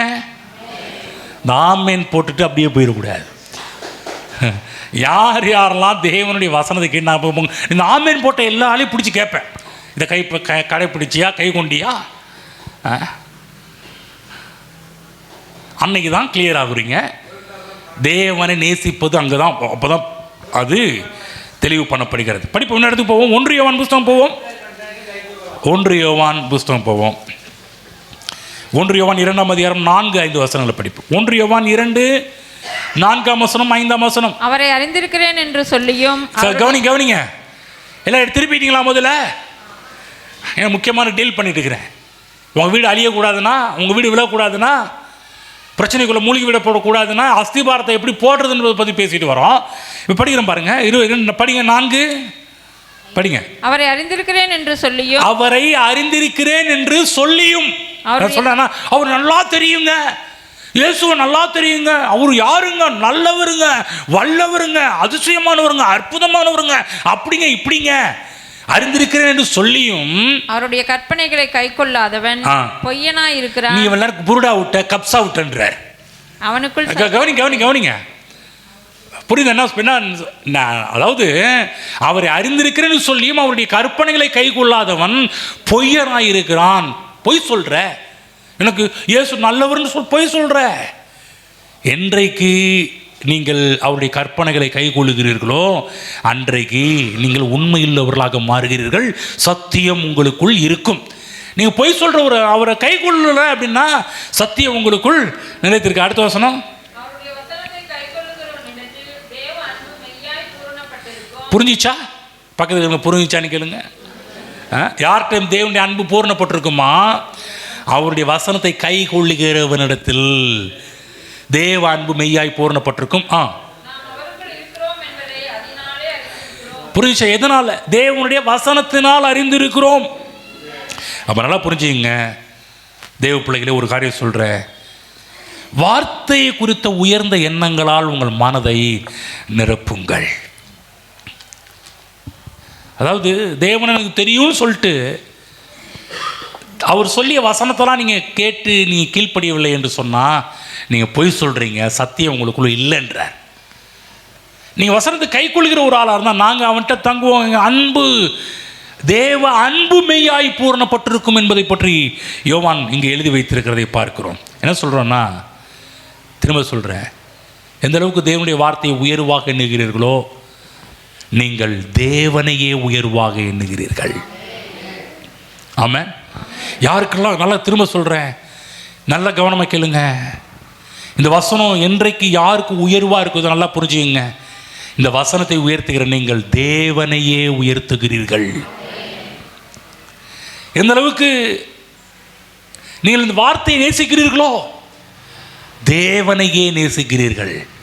எந்த அளவுக்கு இந்த வார்த்தையை கனம் பண்ணுகிறீர்களோ தேவனையே கனம் பண்ணுகிறீர்கள். கவனமாக கேளுங்க.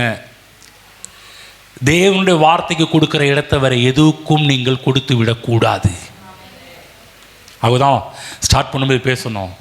ஜபத்துக்கு இடத்த கொடுத்துடக்கூடாது, சுயத்துக்கு இடத்த கொடுத்துடக்கூடாது, தரிசனங்களுக்கும் தீர்க்க தரிசனங்களுக்கும் புனித ஸ்தலங்களுக்கும் அது மட்டும் இல்லாமல் சபையின் கொள்கைகளுக்கும் நாம் இடத்தை கொடுத்து விடவே கூடாது. நீங்கள் எந்த அளவுக்கு தேவனுடைய வார்த்தைக்கு உங்கள் வாழ்வில் இடத்தை கொடுக்கிறீர்கள் நல்லா புரிஞ்சுங்க. நீங்கள் தேவனுக்கு உங்கள் வாழ்வில் இடத்தை கொடுக்கிறீர்கள் என்ற அர்த்தம். அவர் ஞாயிற்றுக்கிழமை ஓடி வரணும், ஓடி வந்து கர்த்தருடைய வார்த்தையை கேட்டு அதன்படி செய்வதற்கு உங்கள் உள்ள அப்படி துடிக்கணும், ஆசையாக இருக்கணும். இதெல்லாம் எதை காமி? நீங்கள் இங்கே ஆர்வமாக நீங்கள் தேவனுடைய வார்த்தைக்கு ஆர்வமாக வந்தீங்கன்னா கர்த்தரை நீங்கள் தேடுவதற்கு ஆர்வமாக இருக்கிறன்ற அர்த்தம். சில பேர்லாம் பாருங்கள், நைட்டு 1 மணி 2 மணி உட்காந்து செல்ஃபோன் பார்த்துட்டு காலையில் உட்காந்து தூங்கிட்டு இருப்பாங்க. நல்லா இதமாக இருக்குதுங்க. வெளியே கொஞ்சம் பனியாக இருந்துச்சு, இங்கெல்லாம் டோர்லாம் லாக் பண்ண பிற்பாடு கொஞ்சம் இதமாக இருக்குதுன்னு. அது நான் சொல்கிறேன் பாருங்கள், சனிக்கிழமை கொஞ்சம் ப்ரிப்பேர் ஆகுங்க.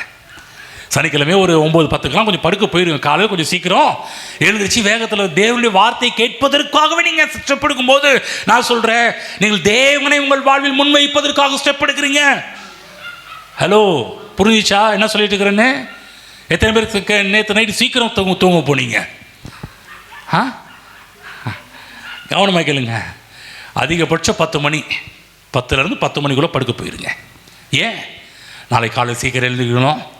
எழுந்திரிச்சு கர்த்தருடைய வார்த்தையை கேட்க வேண்டும் என்ற ஒரு ஆர்வம் உங்களுக்குள்ள இருந்துச்சுன்னா நான் சொல்கிறேன், தேவனை நீங்கள் முன்பாக வைக்கிறீர்கள் என்ற அர்த்தம் அவைகள் எல்லாமே. படிப்போம். ஏசாயா புஸ்தகம் 8ஆம் அதிகாரம் 20ஆம் வசனம் படிங்க பார்க்கலாம். ஏசாயா 8.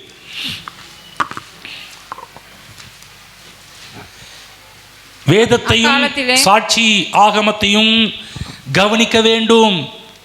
வேதத்தையும் சாட்சி ஆகமத்தையும் கவனிக்க வேண்டும். எடுத்துக்கிட்டீங்களா? ஏசாயா எடுத்துக்கிட்டீங்களா எல்லாருமே? ஏசாயா 8ஆம் அதிகாரம் 20ஆம் வசனம் சேர்ந்து படிங்க பார்க்கலாம். வேதத்தையும் சாட்சி ஆகமத்தையும் கவனிக்க வேண்டும். இந்த வார்த்தையின்படியே சொல்லாவிட்டால் அவர்களுக்கு விடியற் காலத்து வெளிச்சம் இல்லை. கவனிச்சிங்களா? இந்த வார்த்தையின்படி எதா இருந்தால் இந்த வார்த்தையின்படி சொல்லணும்.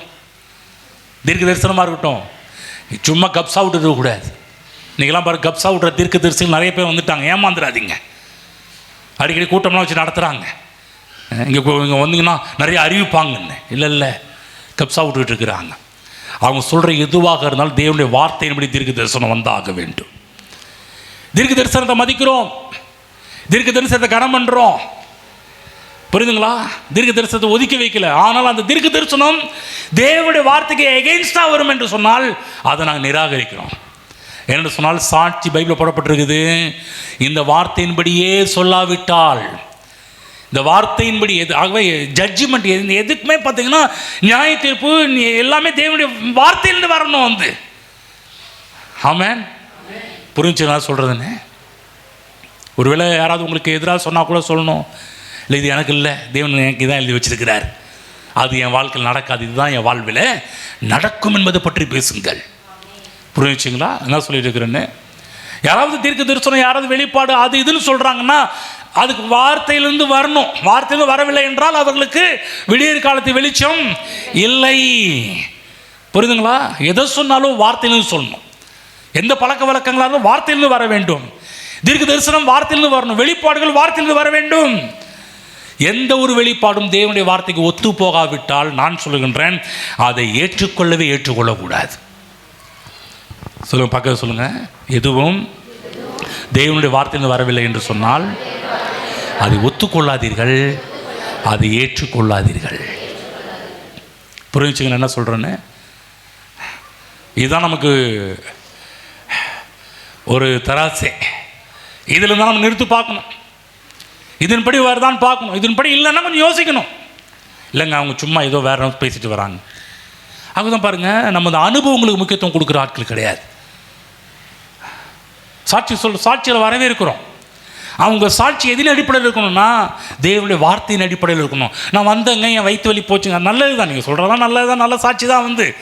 ஆனால் தேவனுடைய வார்த்தை விசுவாசிச்சா அது நிமித்தமாக என்ன சுகமானன்னு சொல்லி பாருங்க, அதுதான் எஃபெக்ட். சும்மா வந்து இங்கே கதை விட்றதுக்கும் கப்ஸா விட்றதுக்கும் இது நேரம் இல்லை பாருங்க. நீ எந்த சாட்சி சொல்கிறதா இருந்தாலும், நான் தேவனுடைய வார்த்தையை விசுவாசித்தேன், தேவனுடைய வார்த்தையை நம்பினேன், கர்த்தனோடு இந்த வார்த்தை மூலமாக பேசினார், இதை ஃபாலோ பண்ண ஆரம்பித்தேன், இதை பின்பற்ற ஆரம்பித்தேன், அதனுடைய விளைவு எனக்கு இப்படி நடந்தது என்பதை நீங்கள் சொல்லி பாருங்கள். அதுதான் நீங்கள் சொல்கிற சரியான சாட்சியாக இருக்கும், தேவனை உயர்த்துகிற சாட்சியாக இருக்கும். எப்போதும் நான் உங்கள் சாட்சியில் நான் வரவே கூடாது. நான் ஜெபம் பண்ணேன், நான் இப்படி பண்ணேன், நான் இப்படி போனேன், நான் இப்படி வந்தேன், நான் அப்படி கிடையவே கிடையாது. நான் என்ற ஒரு வார்த்தை அந்த இடத்துல உள்ள என்ட்ரி ஆகக்கூடாது. முழுக்க முழுக்க அதை பாட்டு பாருங்க இல்லையா, என் கிரீடங்கள் யாவையும் கலட்டுகிறேன், உடைய பாதத்தில் சமர்ப்பிக்கிறேன். எல்லாம் நம்ம வச்சுட்டு அவரை உயர்த்துறது தான் நம்முடைய வேலையாக இருக்கணும். நம்மளை காண்பிக்கிறது கிடையாது, பிரசங்கம் நம்மளை காண்பிக்கிறது கிடையாது, பாட்டு நம்மளை காண்பிக்கிறது கிடையாது, ஊழியம் நம்மளை காண்பிக்கிறது கிடையாது. நாம் எதை செய்தாலும் தேவனுடைய வார்த்தை நம் மூலமாக வெளியே சென்று ஆக வேண்டும். ஆமென். சொல்கிறது உங்களுக்கு புரிஞ்சுச்சுங்களா என்ன சொல்கிறேன்னு? பைபிள் படிப்போம், 24க்கு போவோம். அதாவது மத்திய 24ஆம் அதிகாரம். நானே படிக்கிறேன், கொஞ்சம் பெரிய போசனாக இருக்கிறதுனால, நேரமும் கொஞ்சம் வேகத்தில் ஓடுறதுனால கவலைப்படாதீங்க. நீங்கள் யாரும் டைம் பார்க்க வேண்டிய அவசியமும் கிடையாது. நான் டைமில் கில்லாடி பார்த்துட்ருக்கிறேன், நீங்கள் பார்ப்பீங்கன்னு தெரியும், நான் பார்த்துட்ருக்கிறேன், கரெக்டாக உங்களை விட்டுருவேன். பயப்படவே தேவையில்லை. யார் வாட்சில் டைம் ஆச்சுன்னு பார்க்க வேண்டிய அவசியம் ஏற்படாது. ஓகே, 24ஆம் அதிகாரம் போய்க்குவோம். 23ஆம் வசனம் படித்து காமிக்கிறேன். அப்பொழுது இதோ கிறிஸ்து இங்கே இருக்கிறார், அதோ அங்கே இருக்கிறார் என்று எவனாகிலும் சொன்னால் நம்ம ஆண்டவர் சொல்லி நம்பாதப்பா அப்படின்ற. ஏனெனில் கள்ள தீர்க்கதரிசிகளும் எழும்பி, கள்ள கிறிஸ்துகளும் கள்ள தீர்க்கதரிசிகளும் எழும்பி கூடுமானால் தெரிந்து கொள்ளப்பட்டவர்களை வஞ்சிக்கத்தக்கதாக பெரிய அடையாளங்களையும் அற்புதங்களையும் செய்வார்கள். இதோ முன்னதாகவே உங்களுக்கு அறிவித்திருக்கிறேன். Be careful. புரிஞ்சுங்களா ஏசுக்கு சொன்ன விஷயத்தை? இது பவுல் கூட பாருங்க, அவரும் பாருங்க தன் நிருபங்கள் எழுதும்போது 1 தீமோத்தேயு புத்தகம் திருப்புவோம், 4ஆம் அதிகாரம் 1ஆம் வசனத்தை நான் படித்து காமிக்கிறேன் பாருங்க. 4:1 ஆகிலும் ஆவியானவர் வெளிப்படையாய் சொல்லுகிறபடி பிற்காலங்களிலே மனசாட்சியின் சூடுண்ட பொய்யருடைய மாயத்தினால் சிலர் வஞ்சிக்கிற ஆவிகளுக்கும் பிசாசுகளின் உபதேசங்களுக்கும் செவி கொடுத்து விசுவாசத்தை விட்டு விலகி போவார்கள். விவாகம் பண்ணாதிருக்கவும் விசுவாசிகளும் சத்தியத்தை அறிந்திருக்கிறவும் ஸ்தோத்திரத்தோடு அனுபவிக்கும்படி தேவன் படைத்த போஜன பதார்த்தங்களை விளக்கவும் வேண்டும் என்று அந்த பொய்யர் கட்டளையிடுவார்கள். கவனிச்சிங்களா என்ன நடக்கும்னு சொல்லிட்டு மாயக்காரர்கள் வஞ்சிப்பார்கள். தேவ பிள்ளைகளே, வசனத்தை விட்டு உங்களை வழி விலகி போகும்படி பல மாய வஞ்சகர்களாக எழும்பி இருக்கிறாங்க. வேற எங்கும் இல்லை, நமக்குள்ள தான். நமக்குள்ள கிறிஸ்தவத்துக்குள்ள கேர்ஃபுல்லாக இருக்கணும். தேவனுடைய வார்த்தையின் அடிப்படையில் வருதான்றது பார்க்கணும். தேவனுடைய வார்த்தையில் அவைகள் வரவில்லை என்றால் அப்படி ரிஜெக்ட் பண்ண, அதை ஒதுக்கி தள்ள வேண்டும். கடைசியாக ஒரு காரியம் சொல்லி முடியும், நிறைவு பண்ணுறேன். இன்னைக்குள்ள செய்தியை, தேவனுடைய வார்த்தையில் அஸ்திபாரம் எப்படி போடணுன்றதை பற்றி பேசிட்டு வரோம். எப்போதுமே தேவனுடைய வார்த்தையும் ஆவியையும் பிரிக்க கூடாது, இணைந்தே செல்ல வேண்டும். சங்கீத புத்தகம் 33ஆம் சங்கீதம் 6ஆம் வசனத்தை படித்து காமிக்கிறேன். அங்கிருந்து ஒரு சில காரியத்தை விலைக்கு காண்பிக்கும். 33:6 வசனத்தை படிக்கிறேன். கர்த்தருடைய வார்த்தையினால் வானங்களும் அவருடைய வாயின் சுவாசத்தினால் அவைகளின் சர்வசேனையும் உண்டாக்கப்பட்டது. இந்த இடத்துல அவருடைய வாயின் சுவாசம் போடப்பட்டிருக்கு இல்லையா, அதற்கு எபிரேயத்தில் போடப்பட்டிருக்கிற ஒரு காரியம் பார்த்தீங்கன்னா ஆவி என்று போடப்பட்டிருக்கிறது. அப்படி என்றால் கர்த்தருடைய வார்த்தையினால் வானங்களும் அவருடைய ஆவியினால் அவைகளின் சர்வசேனையும் உண்டாக்கப்பட்டது. அப்போ என்னன்னா, ஆவியையும் வார்த்தையையும் பிரிக்க கூடாது.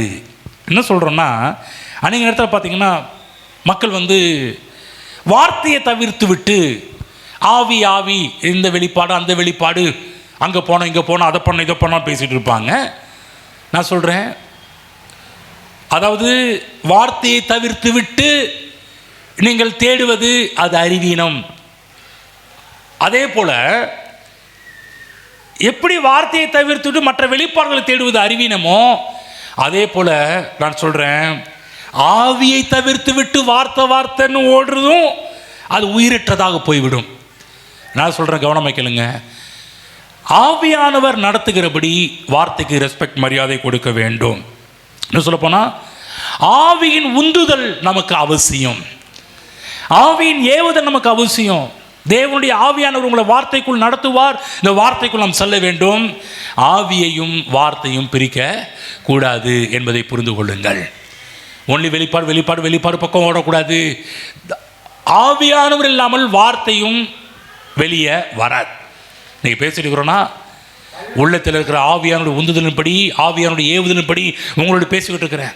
இங்கே ஏதோ என் மூளை அறிவை கொட்டுக்கிட்டுக்களை சில தகவல் சில இன்ஃபர்மேஷன் கொடுத்துட்டுக்களை உள்ள ஆவியானவர் என் உள்ளத்திலிருந்து ஏவுகின்ற சில சத்தியங்களை உங்களோடு பேசி கொண்டிருக்கிறேன். அப்போ வெறும் வார்த்தை மட்டும் கிடையாது, ஆவியானுடைய நடத்துதல் அங்கே அவசியம், ஆவியானுடைய வேலை அவசியம். பைபிளில் போடப்பட்டிருக்குது, ஆதியிலே தேவன் வானத்தை பூமியும் சிருஷ்டித்தார், பூமியானது வெறுமையாக இருந்தது, இருள் ஒழுங்கின்மை இருந்துச்சு, தேவ ஆவியானோட ஜலத்தின் மேல் அசைவாடிக்கிட்டு இருந்தார். வெளிச்சம் உண்டாக கடவுது என்று சொன்ன உடனே அவர் வாயிலிருந்து வசனம் புறப்பட்ட உடனே ஆவியானவர் இறங்கி கிரியை செய்கிறார். அதுதான் இந்த தேவப்பிள்ளை நான் விசுவாசிப்பது, தேவனுடைய வார்த்தையை விசுவாசிக்கிறேன், அதை கொடுக்கின்ற ஆவியானவர் விசுவாசிக்கின்றேன். ஆவியானவர் இல்லாமல் நான் என்னதான் பேசினாலும் அது செவுத்துக்கிட்ட பேசுகிற மாதிரி தான் இருக்கும். ஆனால் ஆவியானுடைய துணையோடு ஆவியானுடைய உந்துதல் ஆவியானுடைய ஏவுதல் எப்படி உங்களோட பேச ஆரம்பித்தால், நான் சொல்கிறேன், பேசப்படுகின்ற வார்த்தைகள் எஃபெக்டாக இருக்கும், அது ஜீவனுள்ளதாக இருக்கும், அது பலனுள்ளதாக இருக்கும், உங்கள் வாழ்வை உயிரடைய செய்யக்கூடியதாக இருக்கும். எழுந்து நிற்போம். ஆகவே அஸ்திபாரமாகிய கிறிஸ்து மீது உங்கள் வாழ்வை கட்டுங்கள். உங்கள் தொழிலை நீங்கள் கிறிஸ்து மீது கட்டுங்கள், குடும்பத்தை கிறிஸ்து மீது கட்டுங்கள், நம்முடைய ஊழியத்தை கிறிஸ்து மீது நாம் கட்டப்பட வேண்டும். அஸ்திபாரம் சரியாக இருந்தால் தொடர்ந்து நீங்கள் நிலைத்து இருக்க முடியும். வார்த்தையை தவிர இயேசுவை தவிர வேற எதையும் நாம் அஸ்திபாரமாக வைக்க கூடாது. ஆமென். தேவன் கட்டுகிறார். அஸ்திபாரம் கிறிஸ்து, ஆவியான ஒரு வார்த்தையை கொண்டு மாளிகையை கட்டுகின்றார். பைபிள் போடும்போது சபை மாளிகைக்கு இணையாக சொல்லப்பட்டிருக்கிறது. ஆமென். சொல்லுங்க, சபை என்பது மாளிகை. ஆமென். பேலஸ். இந்த பேலஸுக்கு அஸ்திபாரம் கிறிஸ்து, மூளைக்கல்லும் கிறிஸ்து. அவரை கொண்டு தான் அந்த மாளிகை கட்டிட்டு வர்றாரு தேவனாகிய கர்த்தர். அவர் தான் தேவன். தேவனுடைய வார்த்தை செய்யும்போது தேவன் உங்களோட இடைப்பட ஆரம்பிப்பார். நான் சொல்கிறேன், எப்படி அஸ்திபாரத்தை போடணும்? தேவன் சொல்லிய வார்த்தைகளை கேட்டு அதன்படி செய்யும்போது நீங்கள் சரியான ஒரு அஸ்திபாரத்தை போடுகிறீர்கள். எனக்கு ஏன்னா நான் அஸ்திபாரம் போடலை. அதுதான் பாருங்கள், தேவன் உங்களோட பேசும்போது ஞானஸ்தானம் எடு என்று சொன்னார்னா ஞானஸ்தானம் எடுத்துருங்க. நீங்கள் தேவனுடைய வார்த்தையை கீழ்ப்படுகிறீர்கள். நான் சொல்ல அந்த வீடு விழாது. இல்லைங்க, அவங்க சொல்லுவாங்க, இவங்க சொல்லுவாங்க, அவங்க டிஸ்டர்ப், இவங்க டிஸ்டர்ப், அதெல்லாம் வேலையே இல்லை. என் தேவன் சொல்லிட்டார், அவ்வளோதான். என் தேவன் சொல்லிட்டார் எடுக்கும்போது நான் சொல்கிறேன், அதுக்கு மேலே பெரிய சக்தி வேற ஏதாவது இருக்குதா? ஹலோ, அதுக்கு மேலே வேற பெரிய சக்தி வந்து உங்கள் குடும்பத்தில் உங்களையும் உங்கள் குடும்பத்தில் இருக்கிறவங்க டிஸ்டர்ப் பண்ணுவாங்களா? நான் சொல்ல, தேவனுக்கு மேலே எந்த பெரிய சக்தியும் கிடையாது. தேவனே பெரிய சக்தி. அதே போல் கொடுங்கன்னு ஆண்டவர் சொன்னால் கொடுங்க. சில பேர்லாம் பாருங்கள், கொடுக்கறதே கிடையாது. பாருங்கள், தசம பாகத்தையும் கொடுக்கறது கிடையாது, காணிக்கையும் கொடுக்கறது கிடையாது. தேவன் சொன்னார்னா செய்யுங்க, செஞ்சு பாருங்க. நான் சொல்கிறேன், அதனால் உங்களுக்கு பெருத்த லாபம் உண்டு. ஏன்னா கர்த்தர் சொல்லிட்டாரு, வேதத்தில் அது எழுதப்பட்டிருக்குது. சும்மா கப்சா விட்டுட்டு இருக்குல்ல, வேதத்தில் சொல்லப்பட்டிருக்குது. அதை எப்படி செஞ்சு பாருங்க, நல்வாழ்வு வரும். துதிங்கன்னு சொல்கிறாரு, துதிங்க. ஜெபம் பண்ணுங்கன்னு சொல்கிறார், ஜெபம் பண்ணுங்க. சபை கூடி விடுதலை சிலர் விட்டு விடுகிறது போல நீங்கள் விட்டு விடாதவர்கள் சொல்லியிருக்கிறாரு. நீங்கள் சபை கூடி விடுதலை சரியாக செஞ்சு பாருங்க. ஆமென். இதில் சின்ன நம்ம வந்து மேலோட்டமாக இருக்கிற சில விஷயத்தை சொல்லிட்டு இருக்கிற வந்து இன்னும் டீப்பாக நிறைய விஷயங்கள் இருக்குது வந்து. ஆமென். புரியுதுங்களா? ஒருத்தர் நேசிங்க, ஒருத்தர் கனம் பண்ணுங்க, ஒரு பாரத்தை ஒரு சுமங்க. இதெல்லாம் தேவன் சொல்லியிருக்கிறார். தேவன் எப்பெல்லாம் உங்கள்கிட்ட பேசுகிறாரோ அப்போல்லாம் உடனே சரண்டர் ஆயிடணும். புரியுதுங்களா? கரங்களை விடுத்தி கருத்து கொடுத்த வார்த்தையில் கரண்டி செலுத்துவோம். ஸ்தோத்திரம் பிதாவே, இன்று எங்களோட பேசினபடியாக நன்றி செலுத்திக்கிறோம். எங்கள் உள்ளத்தில் இடைப்பட்டபடியெல்லாம் நன்றி செலுத்துகிறோம். ஓ நன்றி. அஸ்திபாரம் நீராக இருக்கிறீர் ஆண்டவரே. எந்த ஒரு மனிதனும் இதற்கு அஸ்திபாரம் அல்ல. கிறிஸ்து இயேசு ஆகிய நீரே இந்த திருச்சபைக்கு அஸ்திபாரமாக இருக்கிறீர். உன் மீது நாங்கள் கட்டப்பட வேண்டும் என்றால் நீர் சொல்லிய வார்த்தைகளை கேட்டு அவைகளின்படி செய்யும் போது எங்கள் வாழ்வை நாங்கள் கட்டுகிறோம் என்பதை அறிந்து கொண்டோம் கர்த்தாவே. ஓ ஸ்தோத்திரம் ஸ்தோத்திரம் ஸ்தோத்திரம் ஆண்டவரே. ஸ்தோத்திரம் கர்த்தாவே. நீர் கொடுத்த வார்த்தைகளுக்காக நன்றி செலுத்துகிறோம் ஆண்டவரே. எங்களோடு பேசினபடியாக நன்றி செலுத்துகிறோம். எங்கள் கண்களை திறந்தபடியாக நன்றி செலுத்துகிறோம். எங்களுடைய அறிவினத்தை மன்னிப்பீராக ஆண்டவரே. எவ்வளோ முறை நீர் சொல்லியிருக்கிறீர், நாங்கள் செய்யாமலே போய்விட்டோம், எங்களை மன்னியும் ஆண்டவரே. நாங்கள் வந்து உங்களை நேசிக்கிறோன்னு சொல்லிட்டு நீங்கள் சொல்கிறதை கேட்காமலே போயிட்டோம் ஆண்டவரே. எவ்வளவு பொய்யை நாம் மாறிட்டோம், எங்களை மன்னியும் ஆண்டவரே. இனிமேல் அப்படி இல்லாமல் நீர் என்ன சொல்கிறீரோ அதன்படி செய்து ஆண்டவரே நாங்கள் உமக்குள் இருக்கிறவர்கள் என்பதை காண்பிக்க போகின்றோம். உம்மை மெய்யாகவே நேசிக்கிறவர்கள் என்பதை காண்பிக்க போகின்றோம். ஹல்லேலூயா. இங்கே இருக்கிற ஒவ்வொரு அப்படிப்பட்ட ஒரு ஆட்களாக மாற்றினபடியால் நன்றி செலுத்துகிறோம் ஆண்டவரே. அப்பா, உம்மை மட்டுமே உயர்த்தட்டும். நீர் மட்டுமே, இயேசு மட்டுமே வாழ்வு என்று உம்முடைய பிள்ளைகள் வாழட்டும் ஆண்டவரே. உலகத்தில் நம்முடைய பிள்ளைகளுக்கு விரோதமாக எழும்புகின்ற எல்லா காரியங்களும் வாய்க்காதே போவதாக. அந்த வீடு நின்றது, நிலைத்து நின்றது என்று சொல்லக்கூடிய அளவுக்கு இங்கே இருக்கிற ஒவ்வொருடைய வாழ்வும் மாற்றப்படுவதாக கர்த்தாவே. ஹல்லேலூயா, ஹல்லேலூயா, ஹல்லேலூயா. நம்முடைய பிள்ளைகளுடைய கையின் பிரயாசங்கள், குடும்ப வாழ்வு, பொருளாதார வாழ்வு, பிள்ளைகளுடைய வாழ்வை இயேசு கிறிஸ்து நாமத்தில் ஆசீர்வதிக்கின்றேன். எல்லா காரியத்தினுடைய பிள்ளைகள் உயர்ந்து சிறந்து விளங்கட்டும் என்று ஆசீர்வதிக்கிறேன். எல்லாவற்றிலும் வாழ்ந்து சுகமாக இருக்கட்டும். கண்ணீர்கள் மறையட்டும், கவலைகள் தீரட்டும், பிரச்சனைகள் அகன்று போகட்டும். ஹல்லேலூயா. முடியாத காரியங்களெல்லாம் உம்மால் முடிவதை நம்முடைய பிள்ளைகள் பார்க்கட்டும். இது கர்த்தரால் ஆயிற்று, எங்கள் கண்களுக்கு ஆச்சரியமாய் இருக்கிறது சொல்லக்கூடிய அளவிற்கு நிலைமைகள் மாறட்டும் ஆண்டவரே. ஹல்லேலூயா. உடைய வார்த்தை எப்படிப்பட்ட வல்லமை உடையது என்பதை நம்முடைய பிள்ளைகள் வாழ்க்கையில் விளங்க பண்ணுவீராக, காண்பிப்பீராக. இப்படி செய்வதற்காண்டி செலுத்துகிறோம் கர்த்தர் இயேசு கிறிஸ்து நாமத்தில் பிதாவே. ஆமென்.